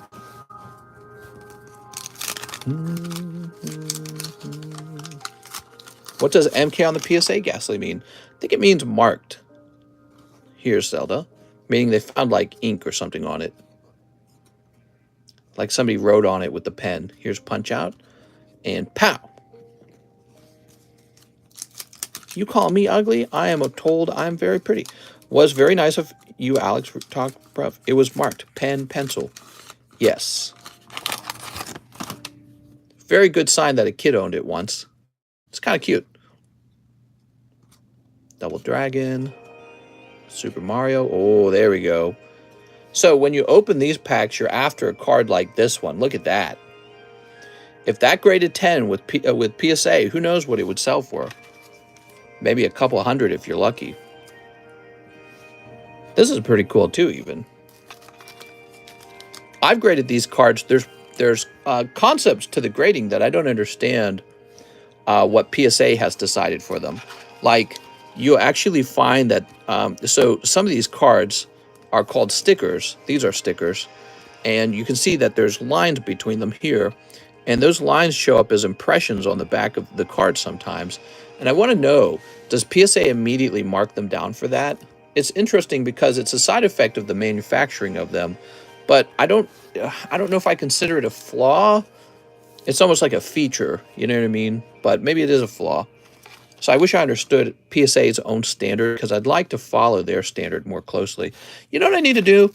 I can already hear it in my voice. You know what I need to do? I need to send off a large submission of these to PSA and see what their master grader came up with, because they all create rules on how cards should grade. I want to see how they decide these ought to grade. And I don't even know how reliable it is, because companies change their opinions from time to time too. But yeah, I mean, certain features on card grading is sort of a relative thing sometimes. Like, so if all the cards in a set have the same issue with impressions, maybe it's not considered a mistake as much, So Jonathan Cardenas, really cool. Love opening these.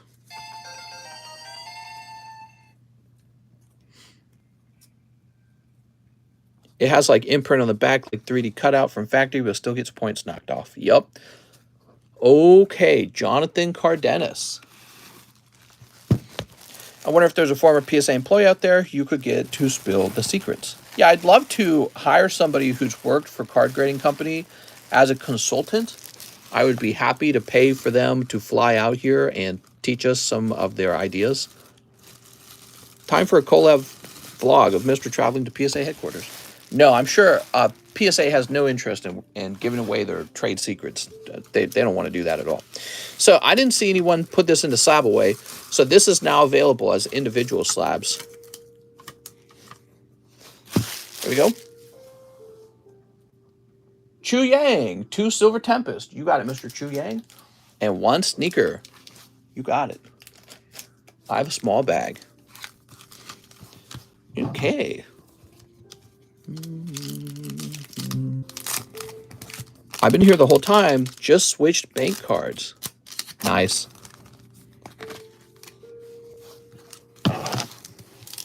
Toss that away.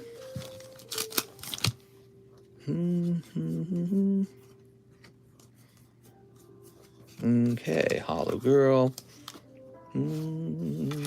Mister, you can call in and ask.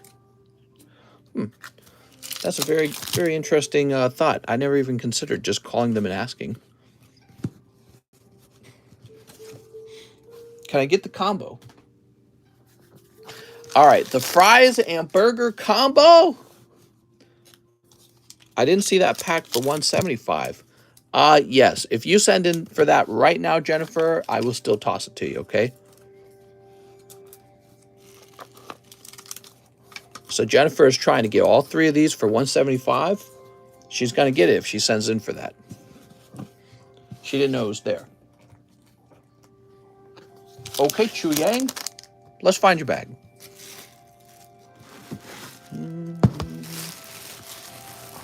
Mr. Chu Calvin, Chu Yang. Good deal, in my opinion, says D's Nuts. Jennifer has big monies now. There we go.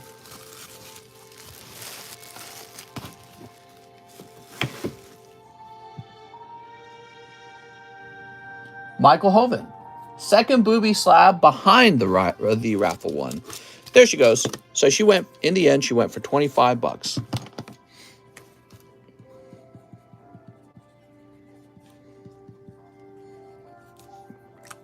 That was not a card I was trying to hold on to at all. Tyler Fuson says, 1 more Roaring Sky spot. You got it, Tyler. Do you have Brilliant Stars? I do. Nobody orders it. I wish I could lower the price on it, but I can't. It's priced the way it's priced. So this is the booby card. You jump in for 1 in 4 hour chances to grab this card for yourself. Here's Armaldo. This is a Ruby Sapphire era card. See the Power Keeper stamp? That's how you know. He's also a rare card from that time period. That's why his name's in gold. Tapu Bulu from the Burning Shadows collection. Here's Lugia Break. There's a cute Torchic for Torchic fans from Holland Phantoms, also from Ruby Sapphire. And Grovel 9 from Crystal Guardians. Some new stuff. Too many slabs. Sometimes I blink. I feel like I miss your slab shuffles. Yeah, it's a lot of slabs. Michael Nishi, 1 Battle of Chaos. Here we are. 1 Sneaker Bunko. Should have an old bag from July. Oh, really? Okay, July, huh? It's not too far back. I'm scared. Sleep. Okay.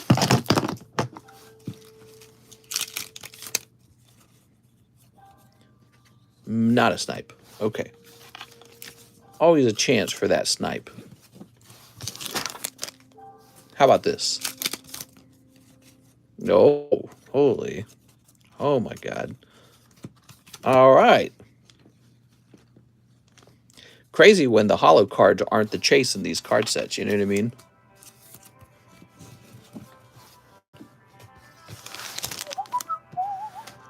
So, Michael Nishi from July.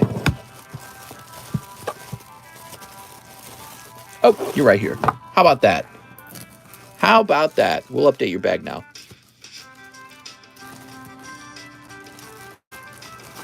There we go. It's going to say 11.22. So that bag's been updated. So now you got a much longer period of time before it's considered abandoned.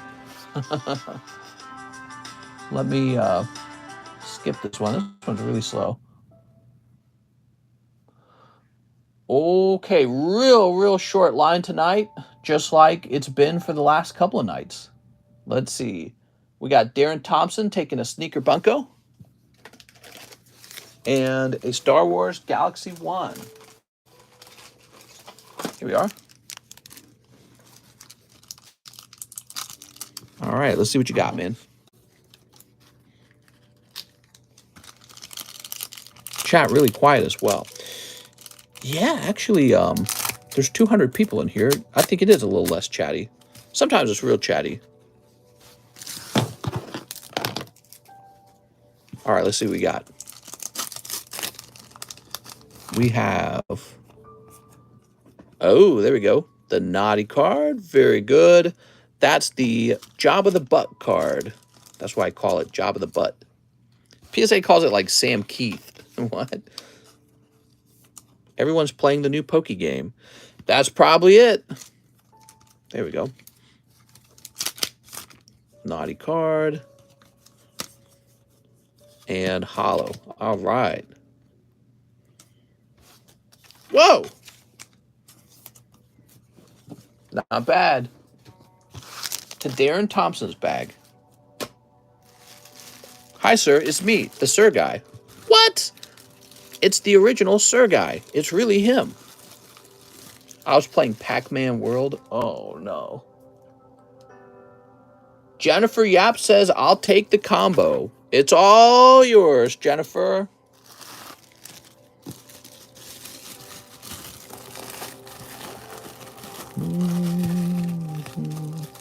Remember when we would all get into massive political and economic discussions when talking about priceless slabs? That's what we still do. We still talk politics. We talk all this stuff. There we go.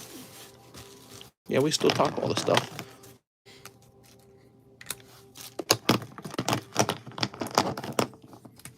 Okay, so here we are, Jennifer Yap.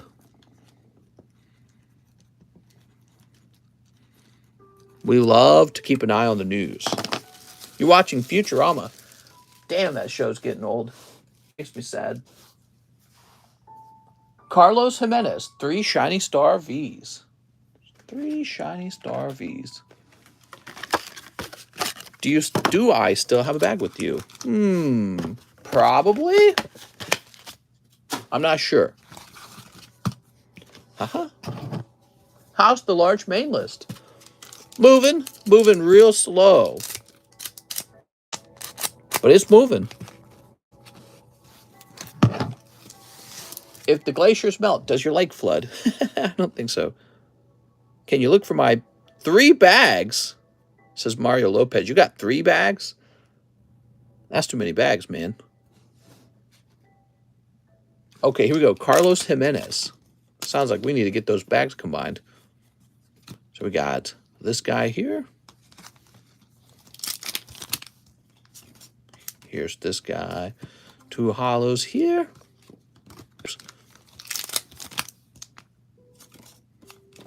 I think the closest strip club is a few hours away. No, that's not true. There's a strip club. There's 2 strip clubs in Lake of the Ozarks. And from your house, they're about 30 minutes away, I think. There we go. Got any Trico slabs? Maybe. Maybe somewhere.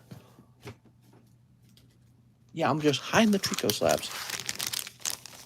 Mister, you gonna hoe with John? Oh, yeah. Okay, so Mr. Carlos. Have they ever done Girls Gone Wild on your lake? There's an area in the lake called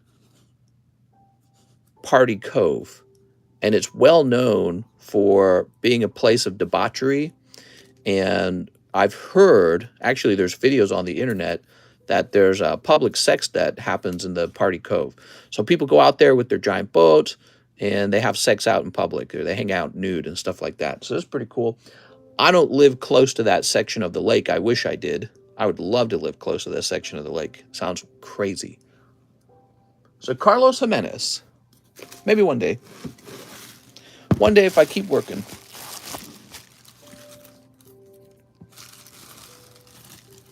Debauchery. Yeah, look it up. Party Cove, Lake of the Ozarks. You can read more about it. Okay, let's see. This dark ride. Naughty Booby Elf card. Wife is going to bust in like strip clubs are where, you say? Sir, did you know if you use a super rod, you catch a gold Gyarados named Timmy? Oh, yeah. Here's Magician Souls. And here is that Mankey. Nobody wants Mankey. Poor stanky Mankey. Joey Albrecht. 2 paradigm triggers. I'm triggered. The manager called the employees to the break. They weren't even on break. Wow. He called them in so he could do the mass shooting. That's crazy. I will take the slabbed poker card and apply the $3 credit towards it. Okay. So let me open these first. Is the booby card available for 150 likes? Why, yes, it is. So for those of you who weren't in the know, we give this card away for free at 150 likes. There it is. That's crazy. Imagine being called into the break room. You're like, yeah, we're going on break. Putting all your work down. You just relax. You're like not thinking about the work as much anymore. How crazy was that? That's like, you're going to have that as the most traumatic experience of your, if you survived it, the most traumatic experience of your life for the rest of your life. You're never going to trust another thing. So he says, I'll take the slabbed poker card. You're talking about this one? Joe, you got to be specific, Joe. You're talking about this one, huh? One person played dead. Oh, brother, this guy stinks! Alex is creating a toxic work environment. Please get rid of him. Oh, Alex, you've been muted. All right, Alex is on timeout. And who was it that did that, by the way? That was Ran. Ran muted you. All right. Muted ya. Maybe I should learn to speak properly. Damn, dude. Imagine showing up late to that announcement, being like, oh, man, I'm busy. I can't get to that. And then you hear the shooting and you're the screaming. And you're like, oh, I'm glad I didn't go to that. Because that would happen at Target when I worked at Target. People would be called to the break room, but some people would show up late. Including quite often myself, because I didn't want to go to the break room. I just wanted to keep working. But there were a couple other people like me that were like that. They didn't want to go either. So we'd all kind of keep working to the last second. Okay, Joey Albrecht. We're putting you in slab away. Slab away. Oops, come on now.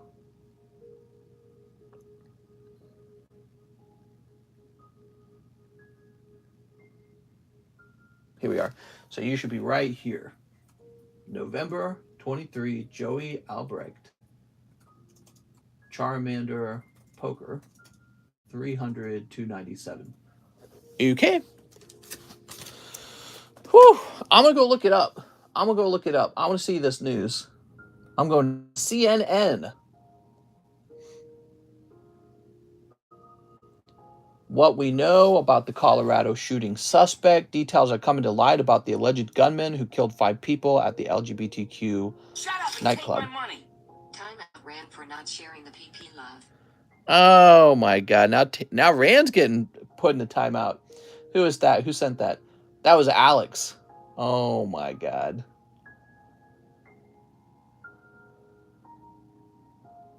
The guy who shot up the nightclub, his father was a porn actor.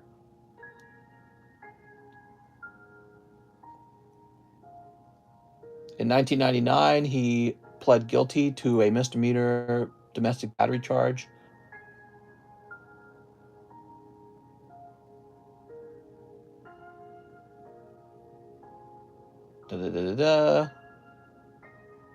It was obvious this guy was not living a wholesome life.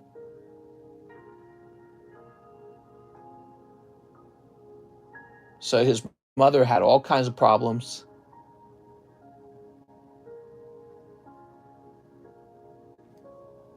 His mother suffered from severe borderline personality and alcohol dependence. She was charged with arson. Damn. And then went to jail for 5 years. Following his mom's struggles, Aldrich was having troubles of his own. He was the subject of an online bullying page on a parody website. Wow, the site, which resembles Wikipedia, has photos of Aldrich as a teenager and uses offensive slurs to mock his weight and accuse him of engaging in illegal activity. So Aldrich is the guy who just shot the nightclub, the mass shooting there.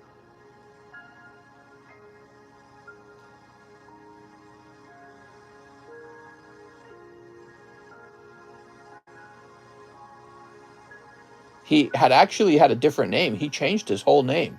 He was originally Nicholas F. Brink. He changed his name to Anderson Lee Aldrich. He lived with his grandmother for a while.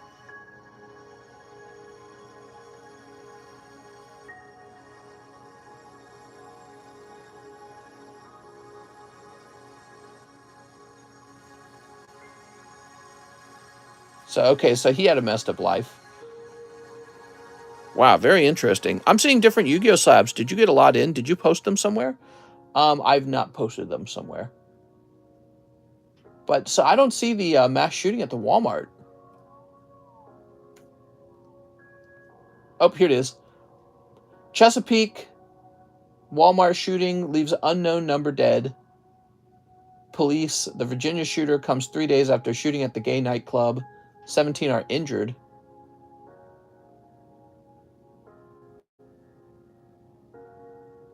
Wow. It was a lone shooter. Multiple fatalities, but they said the details are pending. Wow, I don't know what to say, man. When you can't even go to Walmart. Wow. You can't even go to Walmart. I mean, how can you like exist in your society when you feel like you can't go to your local Walmart? That's some wild stuff. You're safe nowhere, guys. All right. We have Mr. Rancher Canwar. He wants 2 Pokebras and 8 Chili Willies. Let's do it. That's why I shop at Kmart. Well, I guess in this case, you guys are shopping online with me. Here's Totodile, Flaffy, Oshawott, that's Sandslash, Cobalion, I think, and Thunderous. There we go. Okay, you got a big row of poker cards. Pack number 2 is Garchomp. Beautiful. 25th anniversary Garchomp. Man, people are not going to want to shop in physical stores anymore pretty soon. They're going to be like, I'm staying home, dude. This is too dangerous to go out. Might as well stay home and not get shot to death. It's so random and it's so crazy. 8 Chili Willies. 1, 2, 3, 4, 5, 6, 7, 8. Damn, there was a lady that played dead during the shooting. Yeah. That must have taken a lot of quick thinking, because when the shooting begins, your first thought is to run rather than to play dead. And so she had to go through some strategic thinking. And I don't know. I would have been in flight. I would have been in fight or flight mode. I'd have been petrified. You only get a few seconds to think about it, you know. Are you guys talking about recent shooting? It just happened, a mass shooting at a Walmart. Man. Snip. All right. I'll give $25 for the card to the left. 30's already pretty low, man. 30's already real low. What about the university killer? Did they get caught yet? I've not heard about that. Sleep. All right. There we go. It definitely sounds like you're contemplating it, though. Here's Agron. Yeah, 30 is pretty low for a card that's already graded. Here's Hody. Here's Shop It Rillaboom. We got Serena. Rillaboom Slow King. Brah. Look at that Slow King. All right, we got Slow King, Flaffy, Calyrex. Lovely Calyrex. World's Gone to Poopa. Man, University of Idaho, probably someone close to them. All right, thank you so much, Mr. Rancher. Those Pokebros, man, they're pretty consistent. You get some interesting stuff out of them. Okay, you're going to have a bag over here.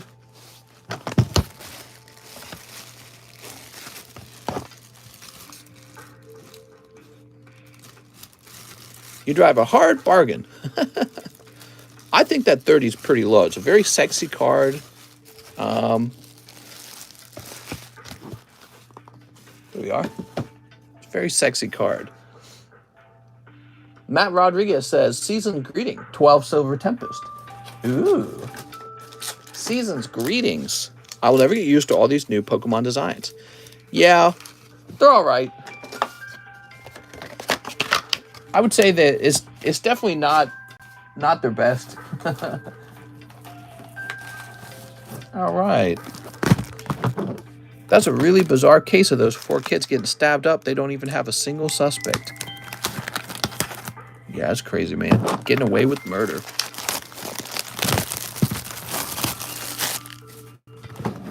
All right. That's 3. 4, 5, 6, 7, 8, 9, 10, 11, 12. Okay. And as for the Lost Origins, we got some fresh boxes here. I got a fresh case of these prepared before we went live. I want to see alternate art Lugia. Me too. Dang. I'd like to pull that for you guys all day long.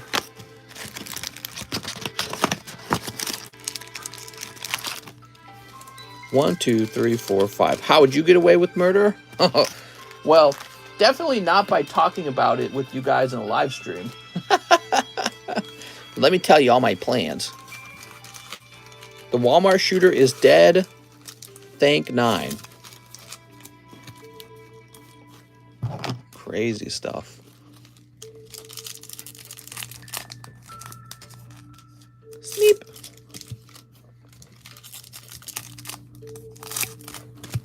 All right.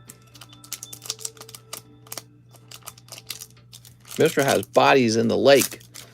Yeah, you don't want to mess with me, man. I'm crazy.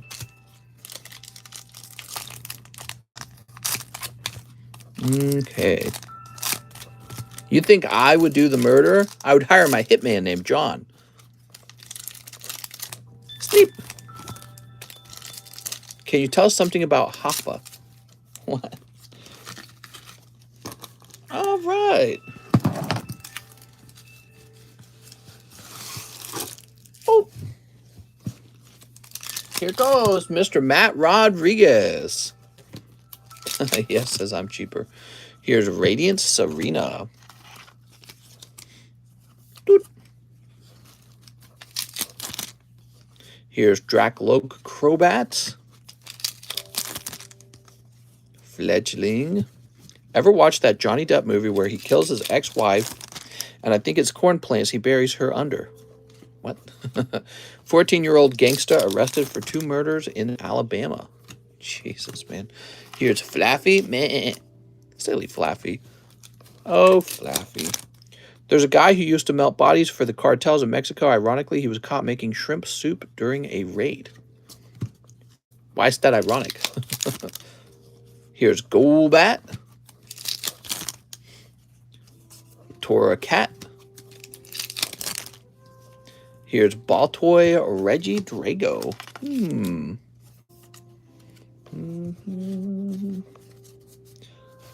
Toss this over here. Doo-doo. I was watching a channel on YouTube today. I was really enjoying it.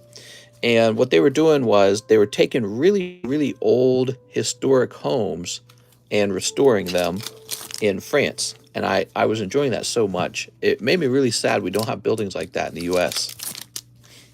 Here's Roserade. I mean, they were building some really nice looking homes back then in the 1700s. Now we got all our modern stuff and we don't build structures that are so beautiful. I guess it's just not cost effective these days, you know. Why build a really beautiful home when you can just park your money in Amazon? Ooh. Machop. Whoa. There we go. You can discard the reverse hollows. Oh, I appreciate that, Mr. Matt. Oh.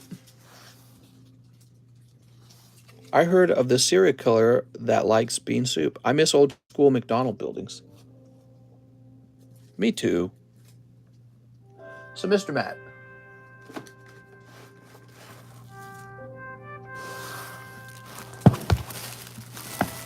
Matthew Garcia.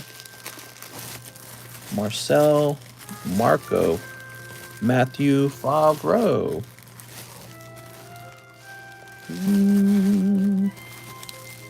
That's a Mario Lopez bag, as is this. So that's 2 Mario Lopez bags.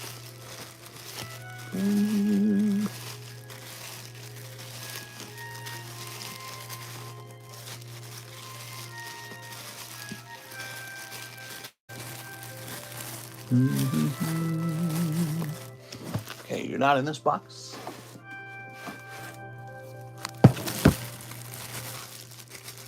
Manuel Garcia, Matthew Fowler. Aha, Matt Rodriguez. Whoa, you got a lot of those reverse hollows in here. Were you wanting to give all these up?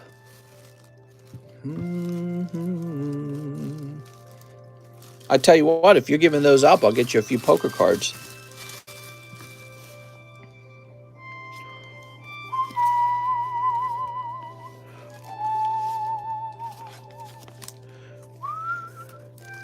Where do giving cards go to? We send them to the farm.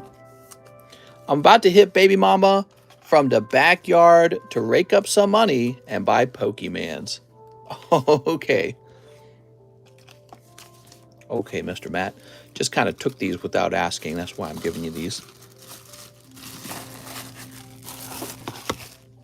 So we like taking these hollows away. It makes your bag easier to ship. It also reduces the cost of shipping. So it's nice to get rid of a big chunk of hollows like that. Okay, so your cards are put away. We found, so Mario Lopez mentioned that he actually had 3 bags. Just gonna take a brief look for a third one if it happens to be nearby. But he is right that he has 2 bags at least.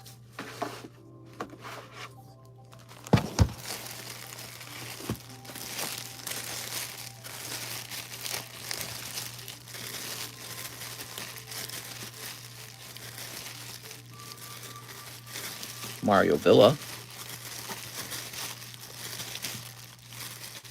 Oh, a really old bag back here.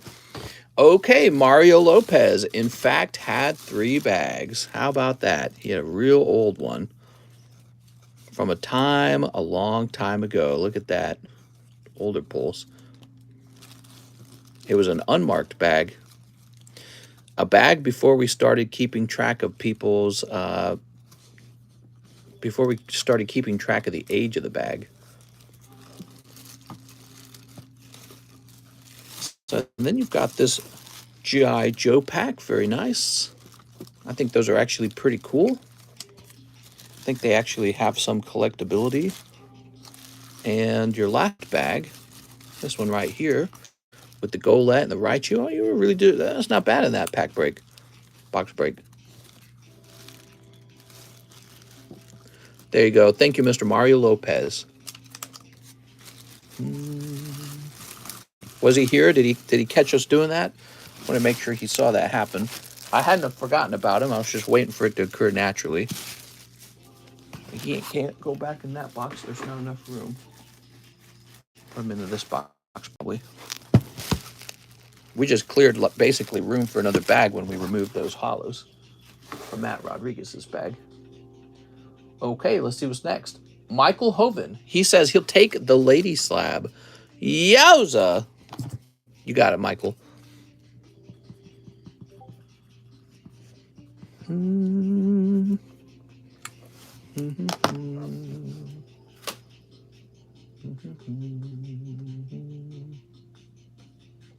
Let's get a new lady slab up here. In the meantime, there's 0 orders. There are no orders at all. So if I was to pick a new lady slab, maybe one of these. So this is one of the 9.5s. Remember when you talked about how smoking weed is the worst investment? Well, I used to smoke hella skunk. For the past month, I've managed to acquire 60 slabs. Nice, man. Yeah, I mean, if people are trying to have some hedonistic fun, I'm all for that. But, you know, if you want to talk about long-term habits, a much better habit is to work really hard and put all your money into investments. And if you're over-consuming something like, let's say, marijuana or weed, you have less money left over for stocks, real estate, collectibles, and any other kind of investment that you could have been making in that meantime. Here we are. But I mean, I have fun too, right? So there's a time to just spend leisurely, but I wouldn't make it, I wouldn't spend to the point where I have nothing left over, you know what I mean? Maybe that's the line between spending for fun and having a spending addiction.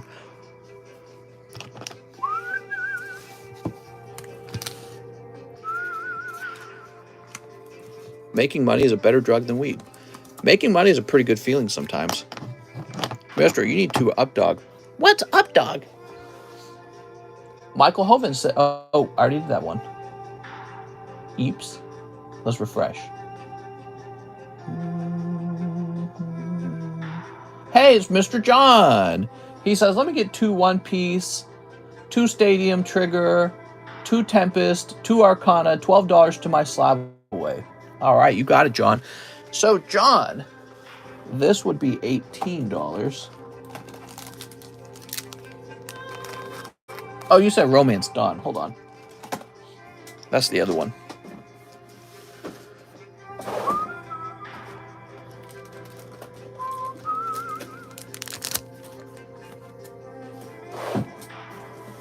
Weed's a really interesting thing because it's similar to cigarettes. You puff it once. You had fun for a little while when you puffed it, but it's really like setting your money on fire, isn't it? It's very similar to that because you puff and it's gone, and then you got to buy more of it. Pokemon cards stick around. So you buy them and they're still there and you can resell them later, especially if they went up in price. Okay, 2 Stadium Trigger. I think you meant Paradigm Trigger. 1, 2. 2 Tempest. 2 Arcana. $12 to my slab away. Okay, Mr. John.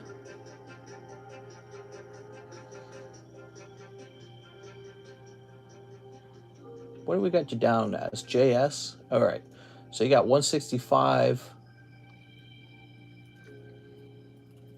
153 remains.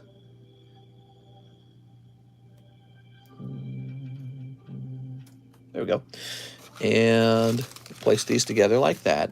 And then I'm assuming you were using this birthday money to do that. Here we are. So, all right. Let's get these all sneaked up. Thanks, Alex. Thanks, mister. No problem, man. Sneak. You know, other examples would be like if you're drinking soda when you could have drank water. So there's a lot of examples of consumables in your life. That was the primary message too, by the way. You have to stop and think, what is an asset and what is a consumable? There we go. Oops. And consumables are this thing where you take your money and you kind of burn through it. You use it one time and it's gone. Ah, this is that one song, so we can skip this.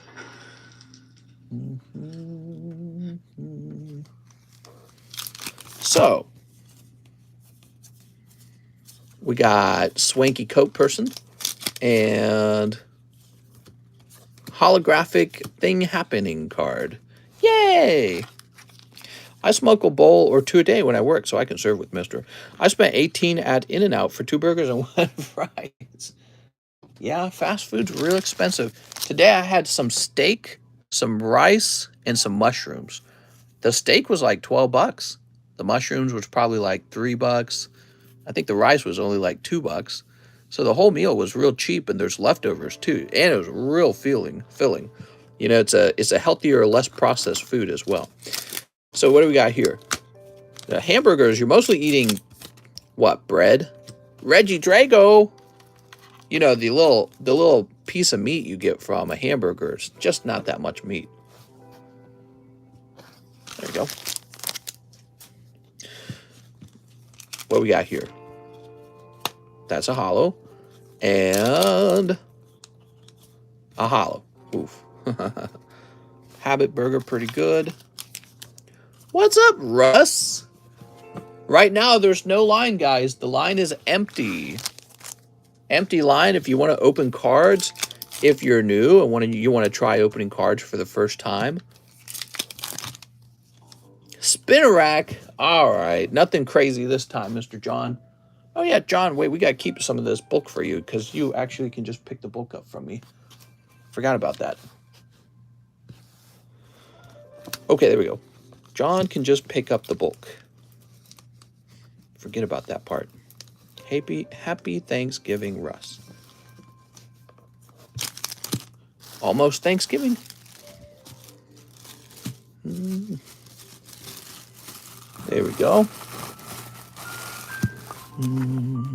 We win some, you lose some.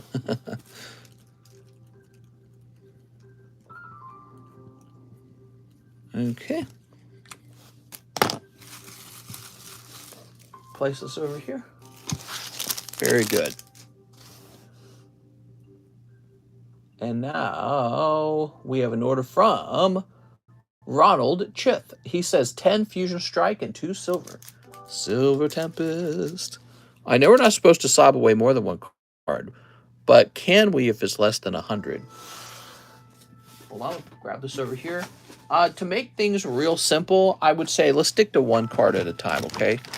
We just want to make things real simple. Oops, come on now. 1, 2, 3, 4, 5, 6, 7, 8, 9, 10. Hey, we had exactly 10. Perfect. Okay, that's an empty box. 16 packs in AOT, right? Oh, I'm not sure. It's different per box, I think. I think the AOT volume 1 and 2 might be 20. And then AOT final might be 16. Cleanup is the worst, says Corn Rolls. Oof. Get some sneeps in. Get some sneep. Get some dip.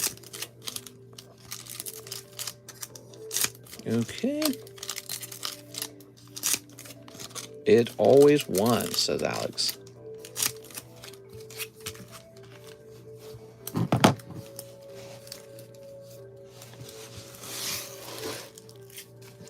Good luck. Let's get you some hot pulls. Here's Voltorb. Gligar. Dupiter. And Didi Elisa Sparkle. Nice. Really like your take about living a simple life. I myself am learning that I don't need too much to be happy. I would think I needed more to be happy, but I'm getting into a different mindset. So, you know, my philosophy on life is more of a conservative one. So my belief is that I should make a lot of money, put it all into investments, have kids, give those kids that money. So that's my whole strategy. That's the whole thing. Shoop. Can I slab away a $10 slab? In theory, you could. It's not worth it. Here's Drillbur. Do it as a joke. Mostly you'd just be donating money to me. How long do cards hold up their value when new sets come out? Well, that's a great question. I think that even, even cards that were heavily overprinted hold some value. And, I don't know if we'll understand truly how good of an investment modern Pokemon is until something like 10 years have passed. So that's what we need to see. We need 10 years to pass. Here's Beware and Genesect. There we go. Who else is playing MW2? Too bad there's no Hollow Ghost card out there. There's Reshiram. And Slurpuff. What a goof. Okay, so, Mr. Ronald, you do pick up a nice full art. It's the Elisa Sparkle. Cool. Let's find your bag.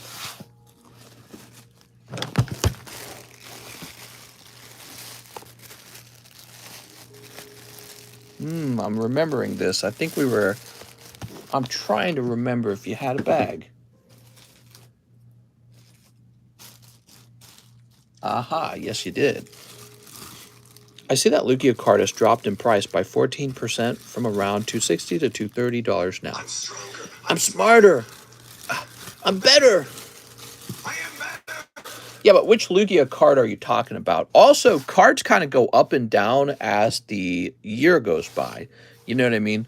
So around the time people are getting their tax return, the price on cards jumps, for example.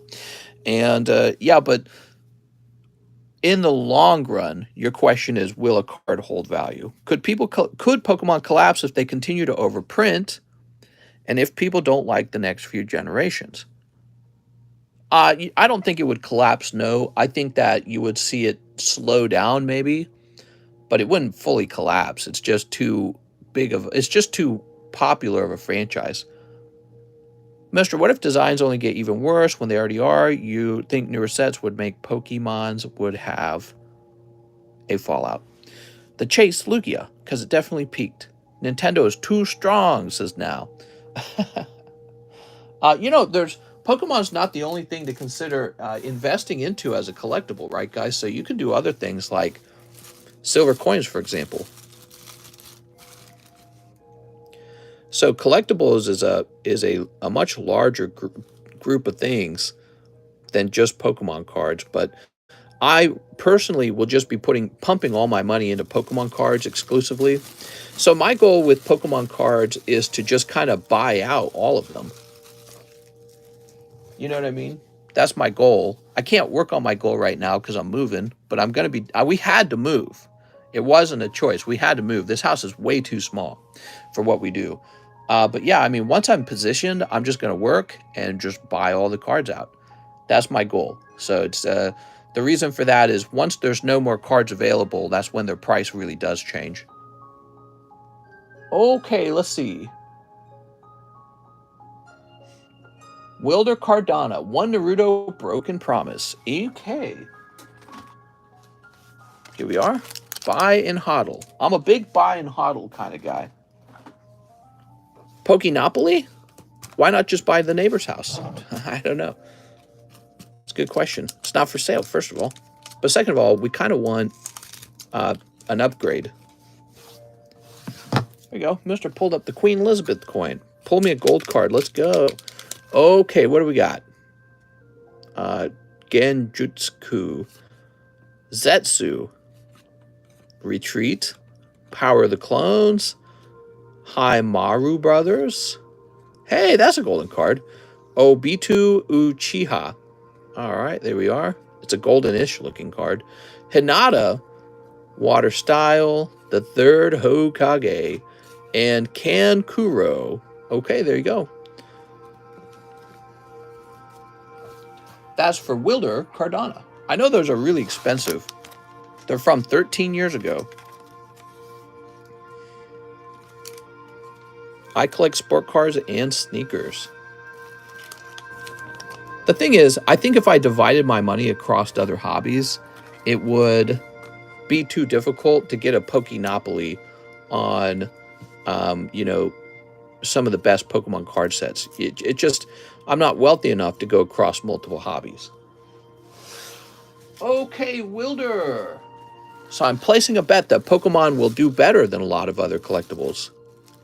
I'm better. I'm stronger. That's a bet. Kind of like how some people were betting on companies like FTX or Luna or whatever, because they're like, I don't want Bitcoin. Bitcoin's already too big.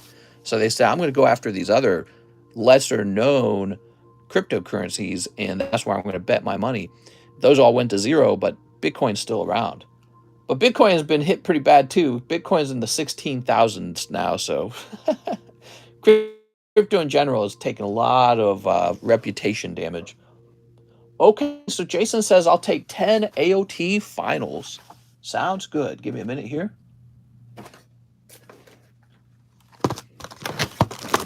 Okay. 1, 2, 3, 4, 5, 6, 7.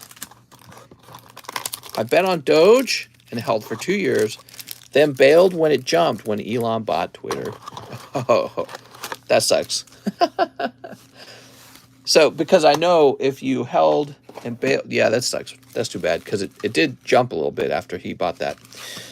I made some big bets and politics ruined them. I wish you great luck, and thankfully you have a working wife in the worst case. 1, 2, 3, 4, 5, 6, 7, 8, 9, 10. So my goal is not to have a working wife. When I was a younger, I was more, you know, I was a lot more liberal. I was kind of, you know, I held some of those pro-modern feminist beliefs about women in the workplace. I'm older now. I'm way more conservative. I think that having a woman who doesn't have to work is sort of the goal, guys. Like, my goal isn't to marry a CEO girl of any company, because then she's married to the company and I'm competing with it.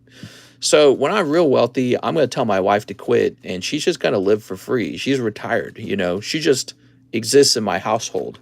And I think that that's the sign of wealth, is when your wife doesn't need to do anything. She can literally just do what she wants. You're her sugar daddy because you're so wealthy, right? Sleep. Hey everyone, it's me, Elon Moni. Let's see. Yeah, when I was younger, I thought a working woman's what I really wanted. Now I'm older and I'm like, ah, man, I'm a fool. What I really wanted was to be exceedingly wealthy and not have a working woman. Hi, everyone. I'm Iluma. Money. I want to be a stay-at-home husband. I don't think the world treats stay-at-home husbands very well. So are you just saying that ironically, like in a funny way, or you're real serious about that? I personally think women are hardwired to sort of reject that. It might work in some exceptions, but I think the general rule is women lose respect for you. Money. Here we are. Here's, because you're not doing the work of being pregnant. So maybe you already have life on easy mode. You don't have periods or anything. You're not real high in the sexual market. You know, all women are higher in the sexual market than men. Unless you're real hot. Maybe you're just this really attractive guy and you're like, you're going to work and I'm just going to be your F-boy. You know what I mean? Suppose that could work, actually. Yeah, that could work if you were real attractive as a man. Okay, what do we got here? But she's not gonna have you boss her around. You're not gonna be the man of the house. I want to be a stay-at-home husband. Equal rights. Here's a hollow. Mister, you never had your boy period. Can't say I did. Okay, here's another hollow. Reiner trying to give up. Reiner looking kind of creepy there. Thanks, mister, for keeping me company on my walk to work. Oh, you walk to work. That's so cool. You couldn't do that here in America. You'd have to drive to work. You'd drive 30 minutes to work. Where I live, anyways. Have you played Scarlet Violet yet? If so, did you stream it? Ultimately, my wife and I wanted to play it privately together, so I did not stream it. I have played it There's many things I don't like about it. No voice acting, poor quality graphics, not much to look at. Very weirdly laggy. My game did crash on me yesterday, so it crashed for the first time. Non-existent storyline. Like, what are you, like a student in Pokemon? You know, it's like there's no voice acting, there's no story. I just click through all the dialogue. I don't even read it. I just go click, click, click, click, click, click, click, because it's all for like, it's all for kids in preschool. All the lines. The game's exceedingly easy. You know what's interesting about Pokemon Scarlet Violet? It's actually easier than Pokemon Blue was when I was an actual kid. So what is Pokemon trying to say? They think kids are so stupid that they can't have any challenge. It's kind of an interesting thing. So the game, the story does get good later. Nimona is really into you though. It's all about the end game. My game never crashed. My game crashed and my wife's game crashed. Her Switch is older. Mine's brand new. So I got a brand new Switch to play this. So I don't know what to say. Would your wife leave you if you condoned polygamy? I'm fairly confident she would not. Jason McHenry. I think that when it comes to that kind of stuff, it's a complicated thing. If you're really wealthy, I think your wife, girlfriend stops caring as much. You know what I mean? So maybe it kind of depends on how big of a catch you are. And I think she perceives me as a catch. So Jason McHenry. Could be wrong. Here we go. Jason. Oh, Jason. I don't like the Switch games. Only enjoy the smaller handhelds. Have you considered going back to school? Are you done with oh, I'm way done with studying. I will never go back to school. School's a joke. If you need to learn something, just get on the internet and learn it. Or go do the thing that teaches you it. Go find somebody in business who's actually doing it and pay them to teach you. Wilder Cardano, express grade that Obito Uchiha gold card. I've been saying they're too easy for years. They literally give you a waypoint that tells you where to go. Never the feeling of discovery. I've never understood the mindset of multiple wives, like I'm good with one girl. Yeah, I don't know. I came from a family of 11 children. If I had more than one wife and together we made a family of 11 children, I would feel closer to the way I felt as a kid than if I had like two kids with one woman. So it's not such a crazy thing in my mind, and it's practiced in some places in the world still. But actually, I think we have something that I call de facto polygamy occurring in America and in the West, where what you do is you have sex with one girl and get her pregnant, and then you guys break up, then you go to the next girl and you have kids with her too. So in my mind, that's de facto polygamy. It's occurring even though it's not really occurring officially. You have kids with two different women, but you're only taking care of one of the women, and the other woman you send money to. That's basically polygamy. All right, Wilder Cardano. I think you're talking about Nick Cannon. What is the cheapest slab? Good question. If I paid 25 shipping for a mail-in, would I be able to ship all my cards with that? Or is that strictly for the mail-ins? Oh, that's an interesting question. Joey, it should strictly be for the mail-ins. There's a reason for that. We don't want to add any complexity to the work because we'll screw something up. So you'll have to consider that a cost of the card grading. Hanata. Okay, so it must have been just before this.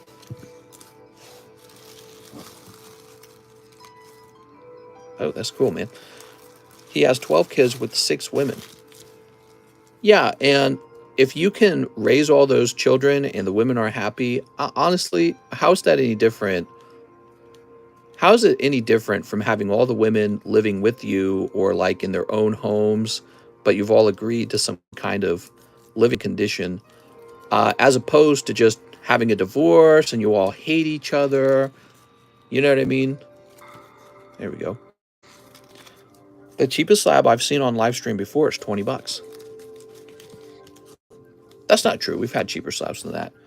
I bet that feels weird for the kids, though. Perhaps. I don't know. I'm not from a family like that. My 2 parents had all the kids. There we go.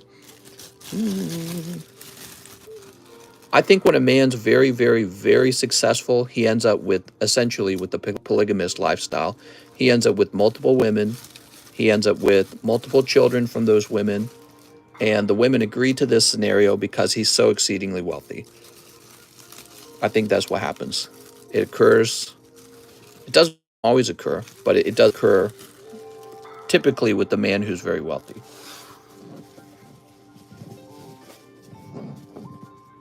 Let's see.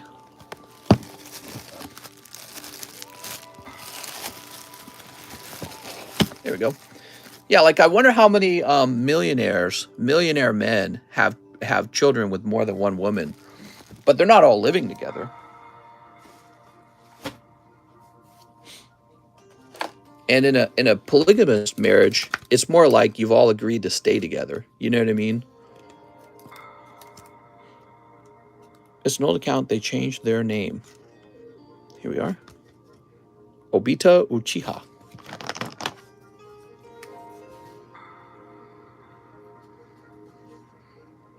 Mormons. Cardano. I think the problem with something like a polygamist relationship, I think it fails when the husband is not very wealthy. Like, how's he expected to provide a good quality of life to all the children if he's not really wealthy? And so if he's not really wealthy and you're one of his wives with one or two of his kids and you see him spending on the other woman, well, you're just going to be really jealous. You're going to feel like you're living sort of like as a substandard wife. Because in the end, if he's just your average Joe in terms of income, why share him with another woman? You might as well just go get any average Joe, and have kids with him, and at least he will stay exclusive to you. See what I'm saying? But let's say you had a guy and he's a multimillionaire, and he's got a bunch of homes and he's pretty wealthy overall. And he says something like, okay, we're going to have kids with more than one woman. I guess you could give up on that relationship and try to find a different millionaire, but it's unlikely. You know what I mean? So that's why you probably see it with the really rich guys, but not generally in the standard population. Jason McHenry, 4 more AOT finals. Okay, you got it. Let's do it. Would I be able to add a timestamp to my mail-in if you show them off on the stream? I see what you're saying. 1, 2, 3, 4. I feel like I should say yes. The problem is, I don't feel like I would be adding any value if I just showed your card off, because it's not like we're not showing it getting pulled out of a pack. Also, it doesn't add any authenticity to the card. See, when you get a timestamp where I'm the one who pulled the card out of a pack, you never touched it, that adds some authenticity to it because people know you never had a chance to handle the card. Only the card dealer did. So that's sort of like an authentication scanned code is what it is, QR code. So that adds some value. But if I'm just making a clip showing the card and then adding that to the slab, I don't think it adds anything. But I mean, in theory, I could do that for you. Here we are. Just seeing what my options were. All right, Jason McHenry. What you ought to do is pull an epic card, get it turned into a clip, and then QR code that clip. If you need someone to clean, just hire a maid.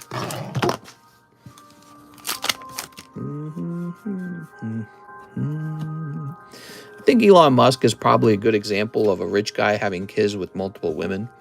That guy's got like 10 kids or something now, right? Involuntary witness. It's kind of impressive when I think back on it. My dad managed to do that with just one woman. Mister, I was approached and asked, are you LDS? What does this mean to you? So does that mean Latter-day Saint? Here we go. Involuntary witness. Uh-oh. He definitely didn't see something good. All right. I don't know what he's witnessing, but it is not bringing a smile to his face. Okay.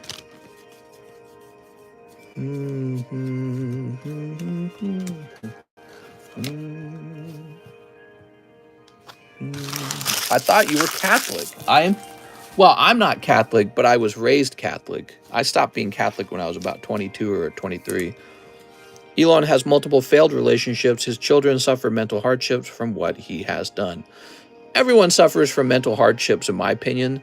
And your father is sort of this unapproachable figure who spends all his time working rather than his time with you. You know, in the end, they're going to be inheriting lots and lots of money. Go see a therapist. I don't know. Jason McHenry. Mr. Jason. They also exist. I'll add that. So if you're child number 10 and you realize, well, dad didn't have to have me. I didn't have to exist. You know, that kind of sticks with you. You know what makes up for mental hardships? Money. Elon Musk. There we go. My dad has met a couple of Musk's kids while doing his job. He said they were really polite. Do you want to be that? Money can't fix everything. Yes, I do. He definitely looked LDS on LSD, mister, but was strange. Thank you for your input. What's your religion now? You don't have to say. No, I'm not religious. It's interesting because I believe even when you're not part of a particular faith, like Christian faith, Muslim faith, Jewish, all the other things in between, you're still having religious beliefs, you know, like where did the world come from? I don't know. Maybe it came from a god, perhaps. Where is there a right and a wrong? I don't know. You know what I mean? Those kind of things, you still end up having to think about them and come up with answers to them.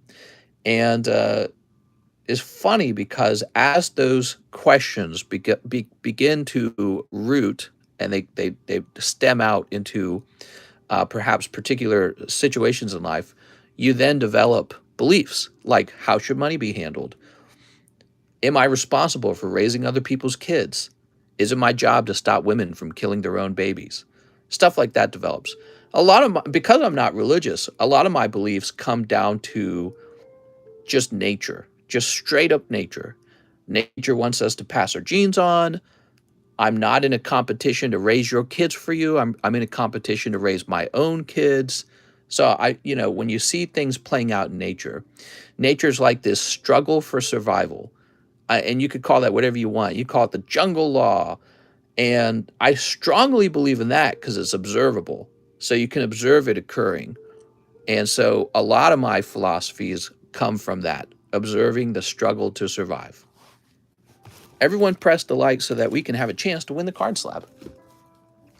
That's like me, mister. I have no religion, but I still have beliefs. Yeah, exactly. You still end up with political, moral beliefs. And I accept that there could be a God. All he has to do is give us a sign. You know, they say in the Bible, don't ask for a sign. But I find that very hypocritical because the Bible is loaded with signs. That Bible from thousands of years ago, God literally spoke to them, right? And he, in the Christian faith, his actual son was performing miracles. So they had evidence. They didn't need faith. They had evidence. And now we're 2,000 years later with cameras, and they're like, you're not allowed to ask for signs. It's like, well, you know what? I don't just believe stuff for nothing. That's just stupid. Two paradigms. You got it, man. You have to have faith. Here we are. Manuel Diaz says, these are for John. Oh, so this is from Manuel Diaz to Mr. John Pokestop. Sleep. All right. Religion's a really interesting subject. I think a lot of young people are becoming non-religious. Cold. Oh, it is a snipe. Look at that. Wow, Manuel Diaz coming in handy. People in the Bible had signs and still didn't believe. Here we are. So lucky. Yeah, if anything in the Bible is even real. Remember, it's just a book with a bunch of writings in it. I can write a book right now. Write a book. Wow, that was the 2-pack snipe. There we go. Is it bad to be atheist? What's up, Fury TV? I feel like I haven't seen you in a long time. There we go. Fury TV, remind me, you were the poker player, right? Gotta show him something. Ugh.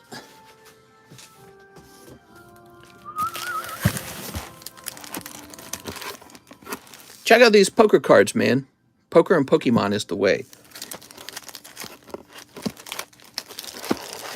Hold on. Look at this. I gotta show you so you're aware that they exist. These are Pokemon poker cards. I think there's a Charizard somewhere. Did he already get snatched? Somebody might have already snatched him. No, wait, is this him? Oh, here he is. Yeah, check that out. Pokemon poker cards. Pretty neat.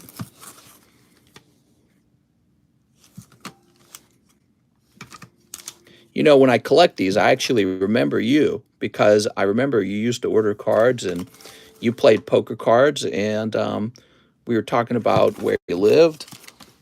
But anyways, I thought I'd make you aware that those kinds of cards exist. There we go. Since as a poker player, that'd be something very cool for you.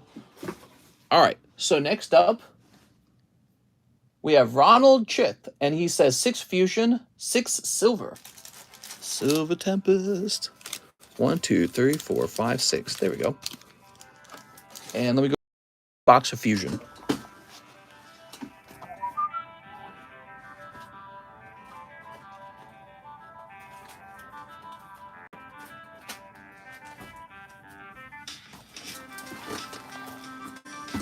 Aha.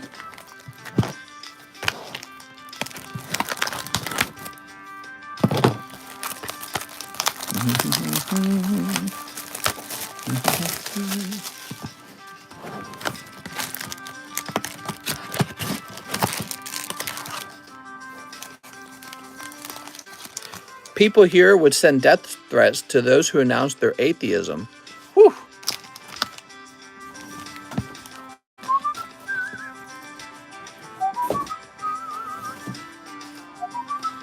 I feel like I've learned things from Islam, like violence works. And I realize my own beliefs are that violence does work.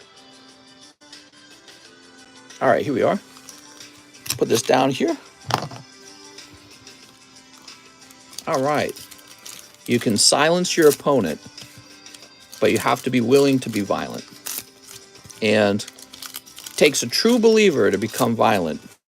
You really have to believe in your cause. It's neat. So I feel like I've learned those things from Islam. You have the Iranian protests right now, and they're not a big fan of women not wearing the hijab.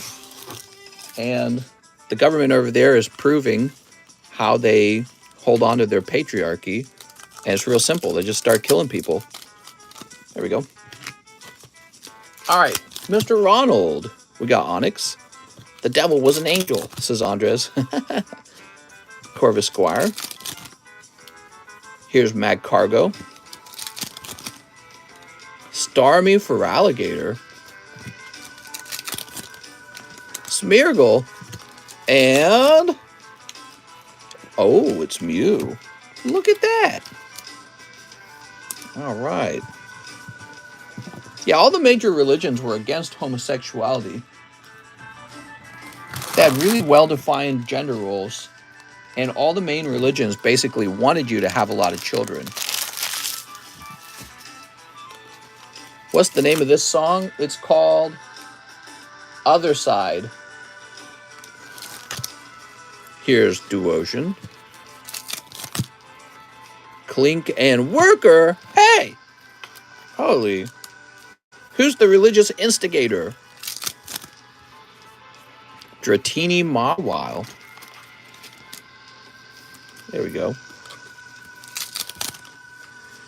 I feel like the West has undone those ideas. Here's Superior. So those were all old religious rules, and the West has undone them. And I'm just curious how things turn out over time as a result. But I already have a suspicion. So my suspicion is that nothing is more powerful than the having of children. In order to protect a culture, a society, a whole nation, a border, whatever, but especially a culture, you have to have children. And so any ideology that is a neutering ideology, and by neutering, I mean it ends up with you having no children.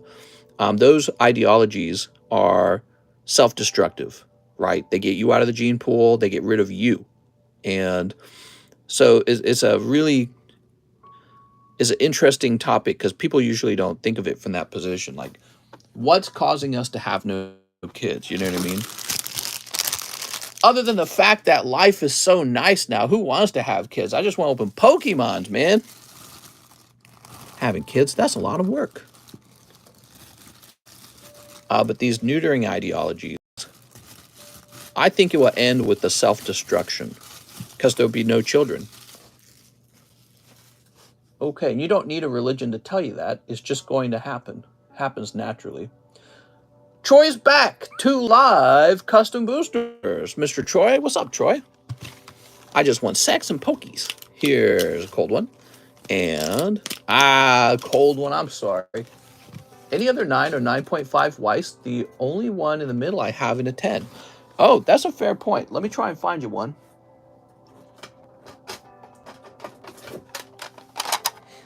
I think I have 4 PSA cards there. Can we exchange for store credit?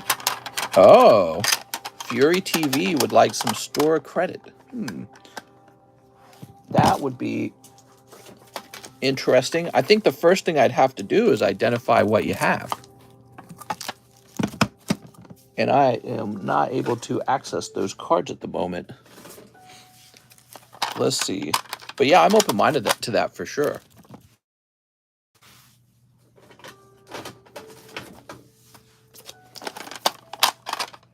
Oh, here's a 9. And here's a 9. Ow. What the frick? This table's like pinching me somehow.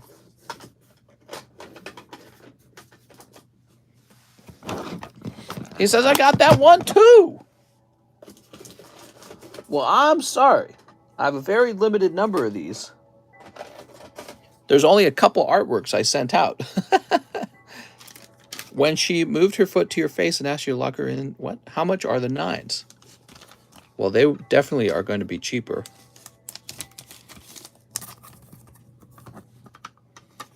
My poker cards are my kids. Oh my God.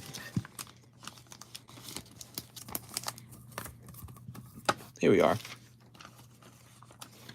So, you know, you hear about like white people not having any kids. And personally, I feel like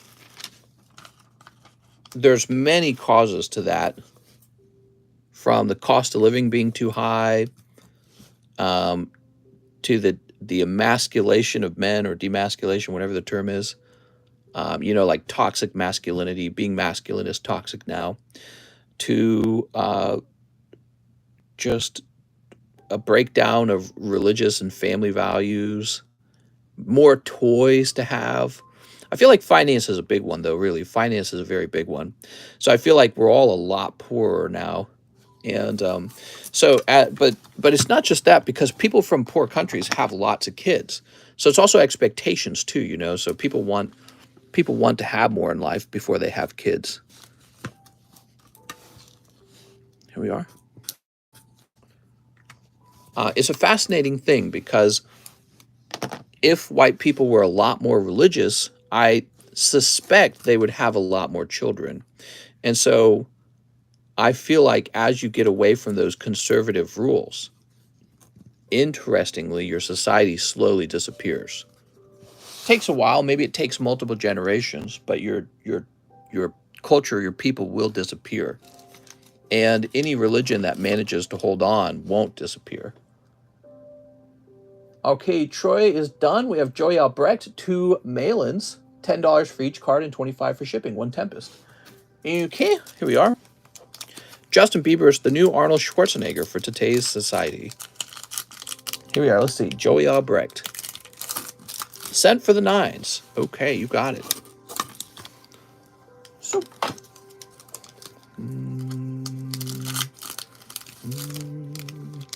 Oh, nice. Mr. Joey, There we go. They're having the same problem in like Japan and pretty much any society that's highly developed. Maybe the cost of living gets so high that so few people want to have children as a result of the success. Let's see. But I feel like it's more than that. I feel like it comes down to a lot of different things. And perhaps one of the biggest things that stops people from having children, in my opinion, women go to work now. That's it. Yeah, I watch my wife work. She works really hard.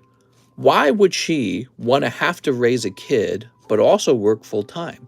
You're asking her to do some tremendous amount of work. So, because I remember being raised as a kid, I remember my mom working to raise the kids. So we're all having, the women work in society now, and women want that too. But it's like at the cost of never having children now.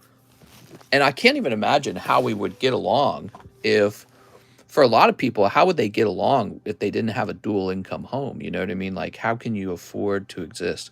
So yeah, it's an interesting thing. I actually have a theory. So we stopped having wars, but the competition to survive continues in an indirect way. So all the men who would have gone to war instead go to business, and the business is the new war, the new battleground. And you fall behind if you can't earn enough, and then you can't have children. And in a way, you die off, don't you? So I feel like there's this sort of principle or rule going on that certain men don't get to have children. And that rule, that principle used to play out in terms of physical fights that you had to prove yourself in, your tribe did or your group did. Instead of that, now it's a different thing. The new sort of like battleground or testing ground is you have to somehow reach this higher echelon in business, and that's where the war is occurring. That's where the competition's occurring. Okay, we have Jared Senovic, 5 Evo Skies. I think women should get UBI based on factors like number of kids and years being married. It's an interesting concept. I disagree. I think we should end welfare for women and children. That's my point of view. I think that when you hand out socialist welfare, you lower the value of a man, and then your woman can dump you because she's basically being paid for by all the other men. So normally, women would value you for your ability to be bring home the bacon, breadwinner. They don't value that way anymore because they know once they break up with you, they can move back home to mom and dad, and then they'll get your money anyways through child support. That should also be ended, by the way. So if you don't live with me, no child support from me. So child support should be ended. Welfare for women and children should be ended. And when that happens, the value of men will shoot straight up because all of a sudden, any guy who's willing to get a job is now a viable partner. I think that you saw this in the black communities, by the way. So once welfare was introduced, the number of single-parent families skyrocketed. It went up to like 70%. It's like 75% now. So the more welfare you give them, the more likely the women are going to dump the men and be like, I'll just take the welfare from the men who I don't have to live with. Here we are, Jared Senovic. Here we go. All right. Sneep. So I think that welfare undoes the value of a father. Thanks, mister. I'm learning. Oh, my God. The one and done. Here's Pumpkaboo. There's Pumpkaboo. Love disc. I think men should embrace that role of being a wallet. That's what women call us, right? They say, you're a wallet. Shut up, wallet. I'll just have a job and get welfare. Mister sent you a message in Discord with the link to some cool coins. Interesting point of view. Pump and dump. Here's Toy Catcher. There we go. All right. as usual, the way that you end up getting tricked into voting for these things is they try to manipulate you. I think men are manipulatable. Men are strong, but they're mentally, your brain can be manipulated. So men are strong physically, but you're weak in the sense that people can talk words in your ear and get you to change your vote in a bad way that doesn't benefit you. There we go. Jared, let's grab your bag. I'd rather be a good person with money. Here's James, Jack, Jared Everett, JDN. Anyway, so welfare reduces the mate value of a man because women don't need men once they have enough welfare. And so every time we have a vote on welfare, who do you think overwhelmingly votes to increase welfare? It's always women. Women vote for welfare overwhelmingly.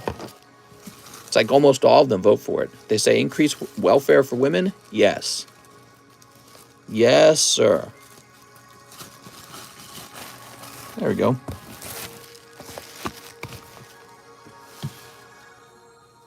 All right.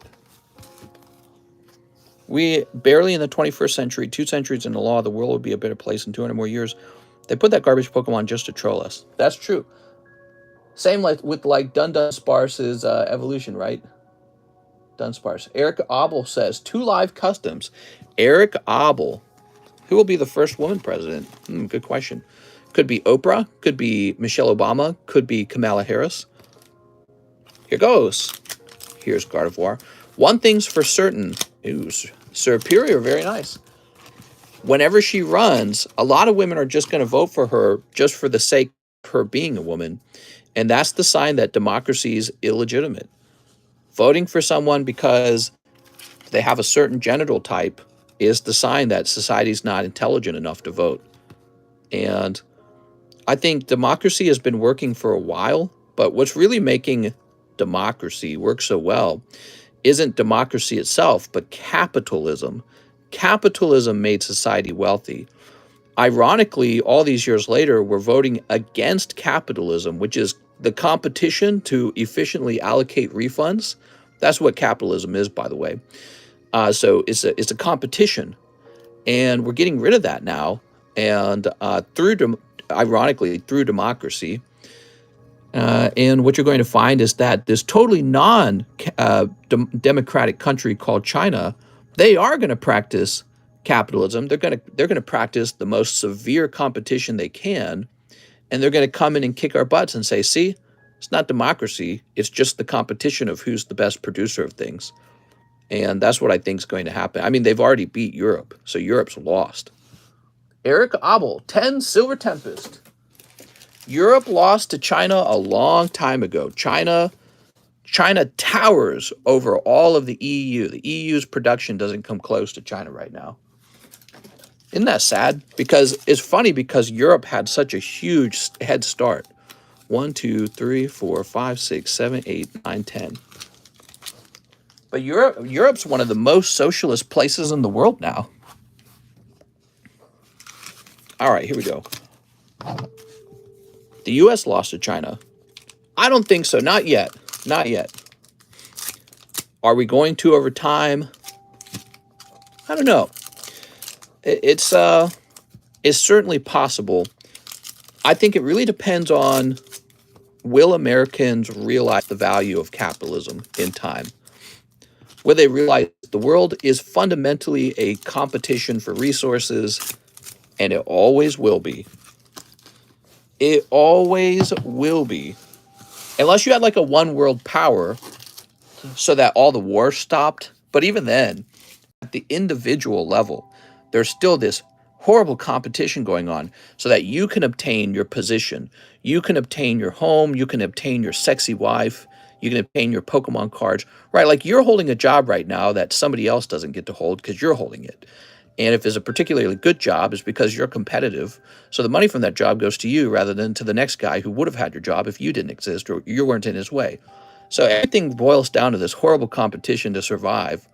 And that's just never going away. That's the nature of existence. And that's why I talk about when I say I do have these sort of like fundamentalist beliefs about how the world's working.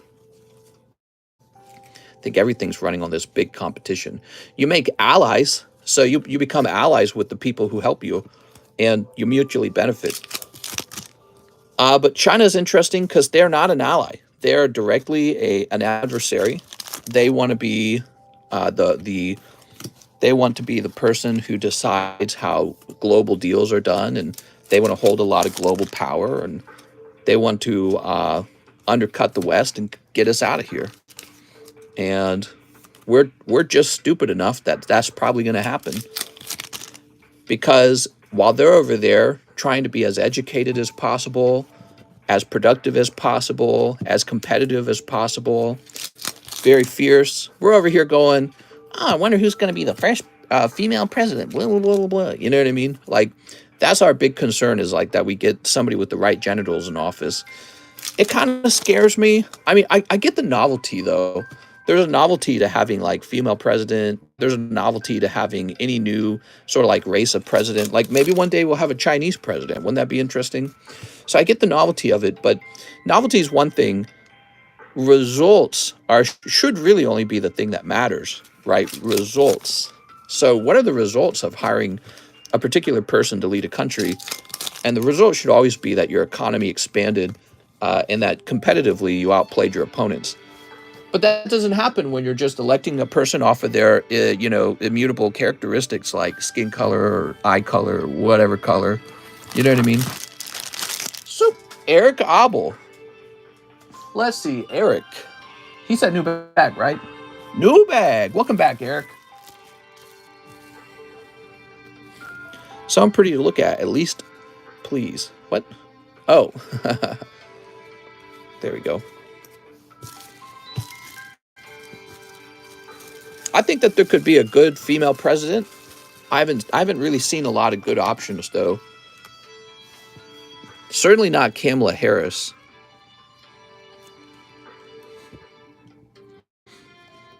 I'm not convinced Hillary Clinton would be a good president.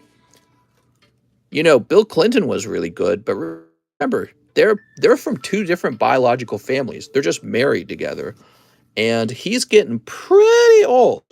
So, if you got Hillary, the benefit is Hillary also has, Bill Clinton. But Bill Clinton, I think he's out of the game. He just seems too old. So you're really just getting Hillary, and I don't know how skilled Hillary actually is. I just know she's highly unlikable. Here's Mr. Mime. How could you? Hillary is hot. She will do good. Yeah. Kamala Harris, though, she's a train wreck, dude. She is not smart. It's so obvious. She has as many gaffes when she speaks as Joe Biden does. So she's a train wreck. There we go. I feel like Kamala Harris literally makes it harder for other women to get into office. Troy Broughton says, both nines. Any final artworks you sent off? Sorry for keeping asking. Just need to ship soon, so my Pokemon slabs arrive before Christmas. Yeah, so Troy, it sounds like you're real interested in this set. We do have some unique artworks. Now, they get really expensive, though, depending on which one. I've mostly been supplying the table with, like, the cheaper ones. I don't know how deep your pockets go. Excuse me.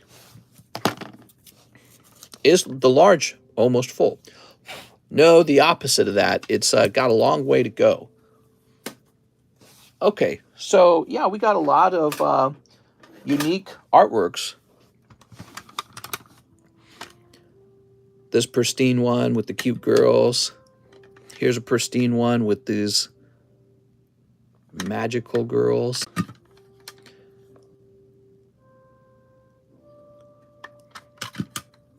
Here's a cool one.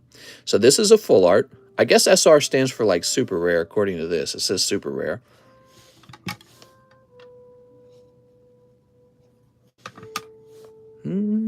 Here's a pristine. The large?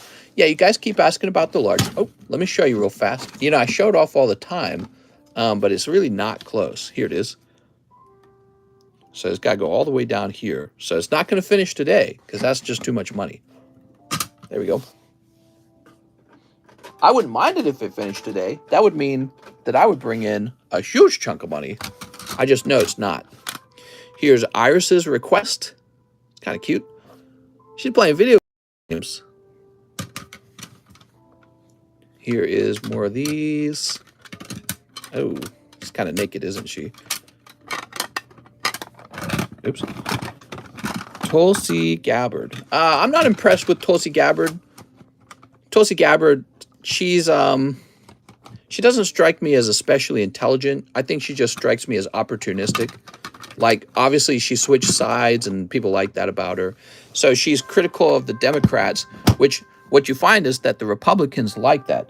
That doesn't mean that she said anything that's surprisingly intelligent. It just means that she's traded sides. So you can usually feel when someone has like this spark of intelligence, and I don't feel it from her.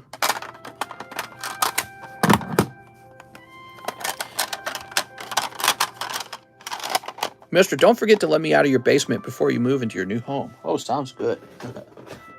I mean, to be honest, yeah, there's not a lot of politicians that feel that way, but of all the female politicians that seem intelligent, I would probably rank Hillary near the top. Hillary Clinton. She's, yeah, she's a sneaky one, man. There we go. All right. I don't know how to price these two. I am not a Hillary fan. I can't stand her. She's so vile. Not a fan of Nancy Pelosi either. I'm glad she's out of there. But at least they seem competent, which is an interesting trait because it feels like many politicians are not competent. They're on display and they understand that they're on display. So, but some politicians, you hear them speak and you know that they've actually got a concept of manipulation, of influence. There we go, influence. Opal for president. When Hillary locks her legs in and she says, vote for me, and you say yes, then you make babies. Something like that.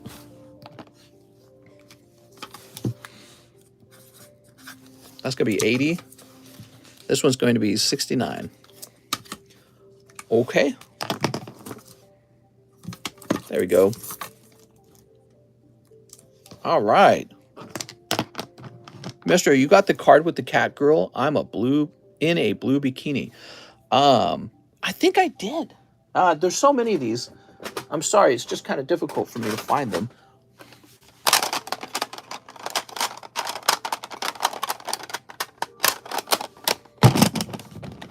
Yeah, I can't hold the stream up much longer. I got to get back to it. I don't know if you caught this. Did you catch this card? Dang, look at this crazy card. So this is one of the lewdest cards in the set, and this one graded perfect 10. So that's a super rare, right? So that's the super rare's like a full art or something, right? And man, that one graded perfect. Very wild. Also, I had a perfect one of these, didn't I? Yeah.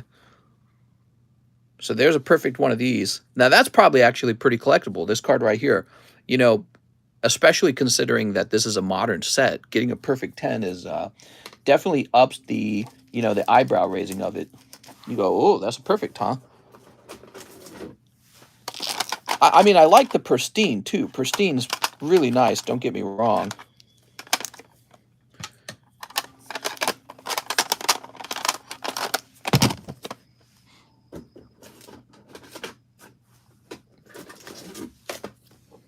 Kamala's got to be the worst politician ever. Yeah, she really did just get into that position because Joe Biden picked her out. You know what I mean? That's my belief.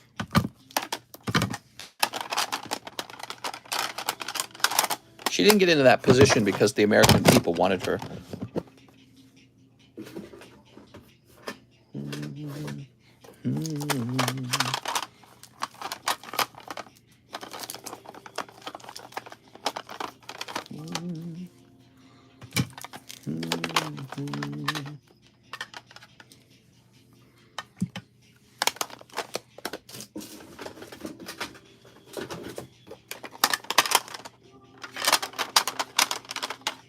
Oh, here we go. You're talking about that one? Also, here's a card we don't have a lot of. I guess I didn't send many of those off. All right. We also had these. That's a perfect. That's a perfect. That's a perfect. And this is a perfect. I don't want to rush to sell those is what I decided. I think that those have some value to the right person, so it's not a rush. The popsicle was melting. Yeah, the popsicle one is extremely lewd. If you look over the details of the card, which you can do if you're holding it, it's hard to do it over the camera. All right, Ronald says, one tops Pokemon movie. Ronald. Mr. Ronald is opening the new box. Let me show you guys something. That's a fresh box. There it is. So these are $140. So we've lowered the price on them, and it's a fresh box. Is that a new box? It sure is. The other box, I've decided I'm just going to take those packs, probably all of them, and grade them. Any lower grades for the popsicle? Nope, just that one. And it graded perfect. Here we are. Okay, Mr. Ronald, here goes. Ronald, this is from a box that's real expensive. It's like a $4,000 box. A lot of great pulls in here. All right, you ready? Oh, look at that. That's going to be a Pikachu holographic called Stormy Seas. All right, not bad at all. So my first impression when I first opened these packs was that maybe they were a bit sticky, but my impression now is that they're actually very nice. I'm going to set this down real careful. I'm going to take this extra step for you.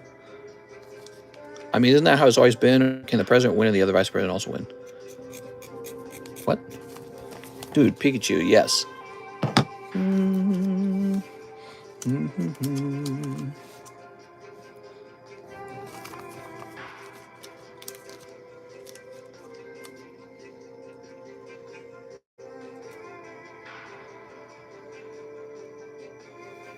All right.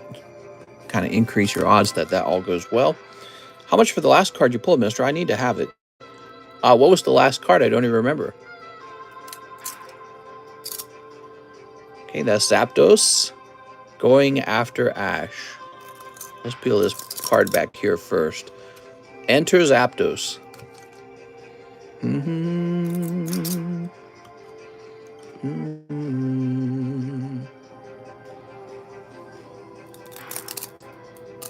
Oh, yeah, these aren't too bad. The Beast of the Sea and the chess game and going after Ash. Okay, there you go. Beautiful. So that's it. These are very old, very rare Topps packs. And there's some really cool hollow pulls. Whew. I do not sneeze a lot. This room makes me sneeze. I'm pretty confident there's a lot of dust in this room.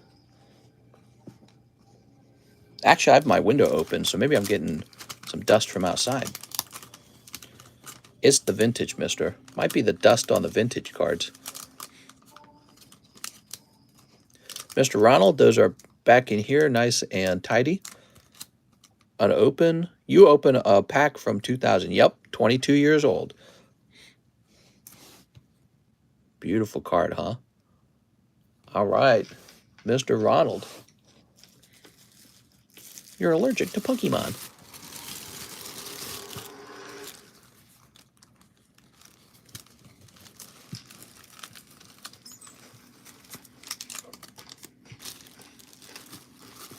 Clear blue sky, and she's holding her boob with one arm. Oh yeah, I just have one of those. So those cards are getting priced at about $95 if they're pristine. Give me a minute.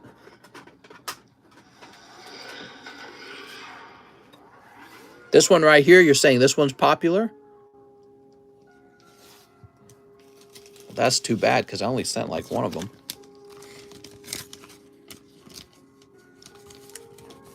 There we go.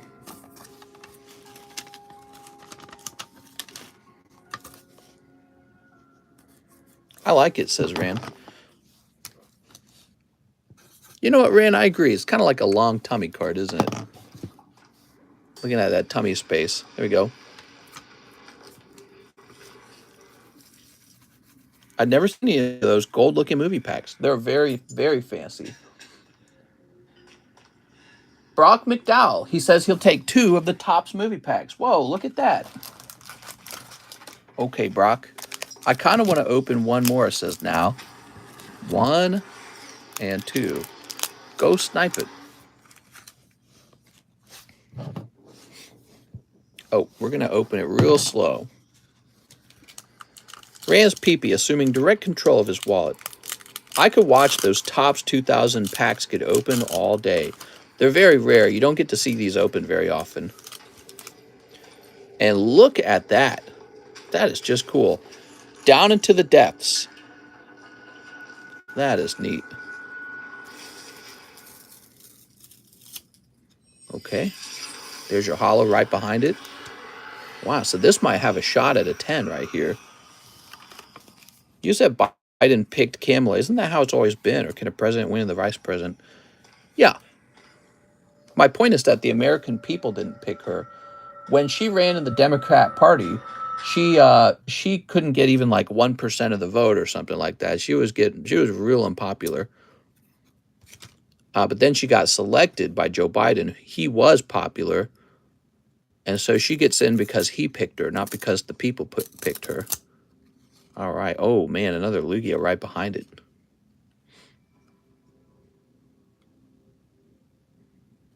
Okay.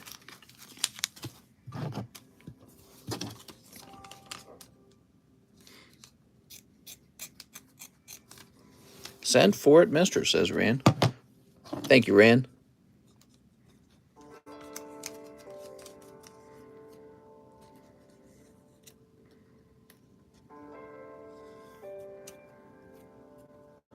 Pokemon app play. That's Ash and Misty. And there's a big Snorlax. Very cute.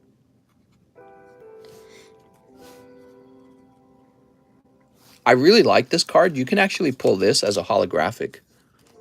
So this card is a potential holographic pull. Lots of Lugias in this set. And Lugia is a real popular card. That's what's interesting about this top set. How many different Lugia options you get.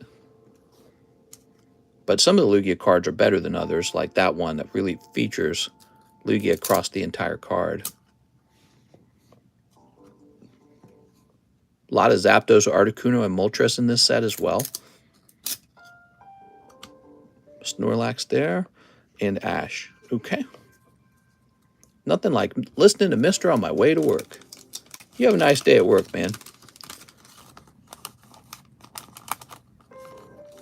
I like working. I like working because when you work, you're usually doing something for someone.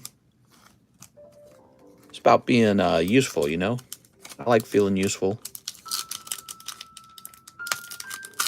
Makes me feel good thinking I made someone else feel good. All right, let's see. Oh, so that one was a little stickier almost. I think the hollow will be up here, though. Look at this. A fanciful flight. Okay. Ooh, see that? That peeled real nice.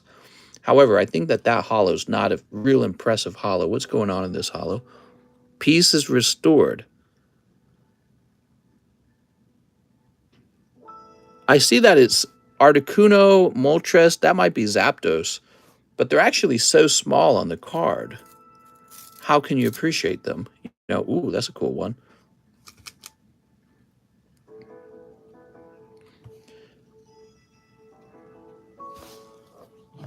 Cody, send it to CGC. They're not bad to lose. Wait a minute. Did the first movie have Mewtwo or the 3 legendary birds? The first movie was Mewtwo. Remember Mewtwo and the clones and all that? Mewtwo was like, oh, humans are bad. But then Ash was like good or some crap like that. I remember going to that movie. We got the Mew cards. The little handout Mew card. So cool. I don't remember watching. I did watch this one. I remember there was a talking Slowking in it. I don't think I quite understood what was going on in this movie back then, though. I don't think I had caught on to it. Here it is. Farewell, Lugia. That's nice. Decision is made. There's Articuno again. There is Snorlax again. Okay, cool. I wish I could go back and watch the movies when they first came out. Definitely.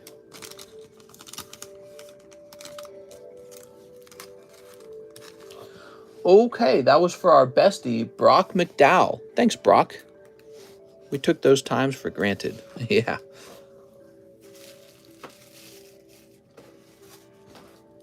I have a bag. Here we are, Brock.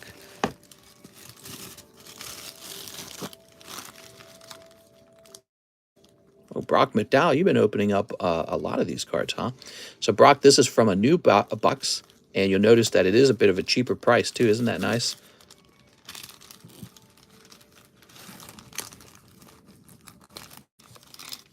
And those other packs, again, they'll probably get the packs from the previous box. I think I'll send those off to PSA for pack grading.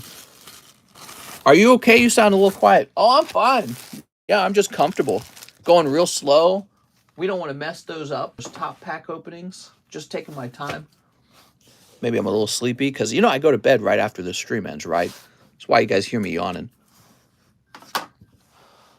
Okay, because this is the end of my day, just like it's the end of many of your days. We have Mr. Ran. Here we go, Ran.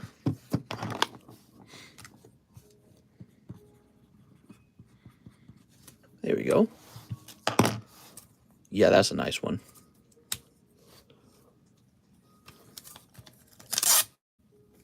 I acknowledged that she was a sexy card. I guess I should have sent more of these off. I wonder if I have more of them somewhere. Okay. Here's Mr. Ronald. He says he'll take a Topps movie, my last one for the night. Happy Thanksgiving, he says. Thanks, Ronald. I appreciate that. Tomorrow, my wife and I are going to go buy a turkey.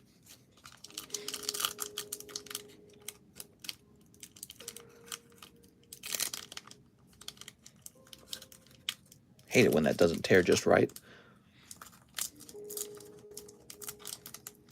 There we go. It'll tear on this side. Well, we're going to have to do this. Oh, my God. The whole thing's coming apart.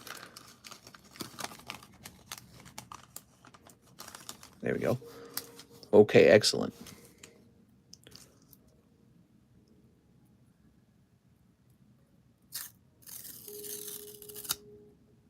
Ooh, peeling real well. Like I was saying earlier, look at that. Oh, yeah, that's excellent. Oh, okay. So the only thing I would say is that the flute, the only thing I'd say, yeah, see, I just don't like that. So I'm not going to try and put that in. I'm going to trim the sleeve because I felt the card touch the edge of the sleeve, and I just don't like that. I think it puts pressure on the paint on the hollow. So we fold this corner back like this, right?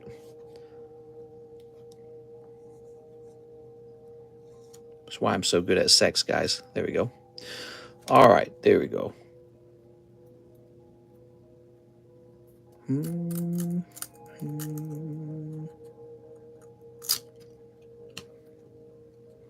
A new friend.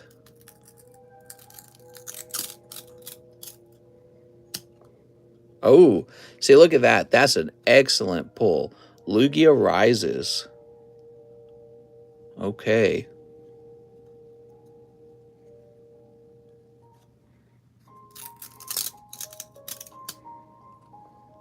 So if you could pull the holographic version of Lugia Rises and get that to grade 10, who knows how much that would sell for.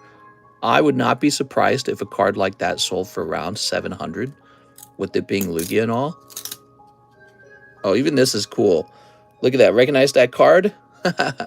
It's a card in a movie. It's a card of a movie that shows a Pokemon card. But here we are, Lugia Rises. So if I were you, I would grade this one, even though it's not the holo version. And this is such an excellent card out of this set. I've seen this come out of this set hollow a few times. So like, this would be our third box of this, by the way. We've been opening these for a little while now. Third box, we've definitely pulled multiple hollows of those. And yeah, I mean, if you got that in a 10, gotta be worth like 700. But then you've still got all these other cards to grade too. You like the Ancient Mew card? Isn't that neat? It's not over yet. Yeah, they featured the Ancient Mew card in the movie. There we go. Very fancy. See, a lot of people have already seen Series 1 cards. A lot of Series 1 booster boxes were printed. But this old movie, this old Topps the Movie 2000, this was not printed a lot. They barely printed this one. That's why it costs so much more.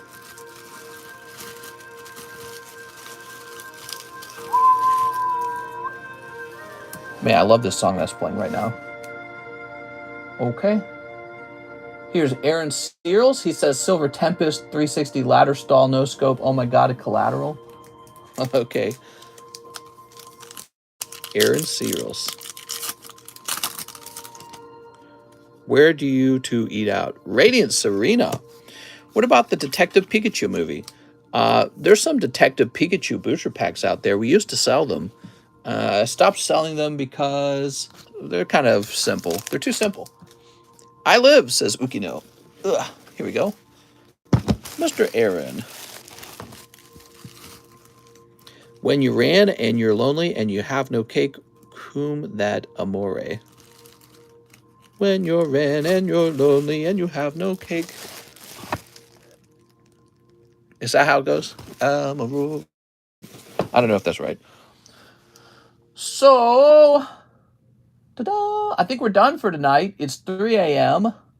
and we are out of orders. Yay! Yes, we are out of orders. We added a few slabs to the table, including this cute card called Darkness Daughter from Sneaker Bunko. And so I guess that's a girl in her wedding dress. I don't know. And this one called Yun Yun, Daughter of the Red Demon. Are they from the same TV show? Because they both say daughter. Weird. Here we go. Yeah, it's been a nice night. Mister, do you have any more Japanese fossil for future pack breaks? Definitely. I also have the regular fossil right here. We are preparing for an incoming first edition Jungle booster box. So right now I'm holding back on these because I want to do I don't want to drain your wallets until the Jungle box arrives. There we go. Yun Yun is from Konosuba. She's best girl. Damn, Rand, you're a freaking weeb, dude. What the fuck? I'm just teasing. Well, you know more about it than me. That's very interesting. All right, guys, I had a lot of fun. I will see you tomorrow. There is a small chance that there's no daytime stream, okay? See you later.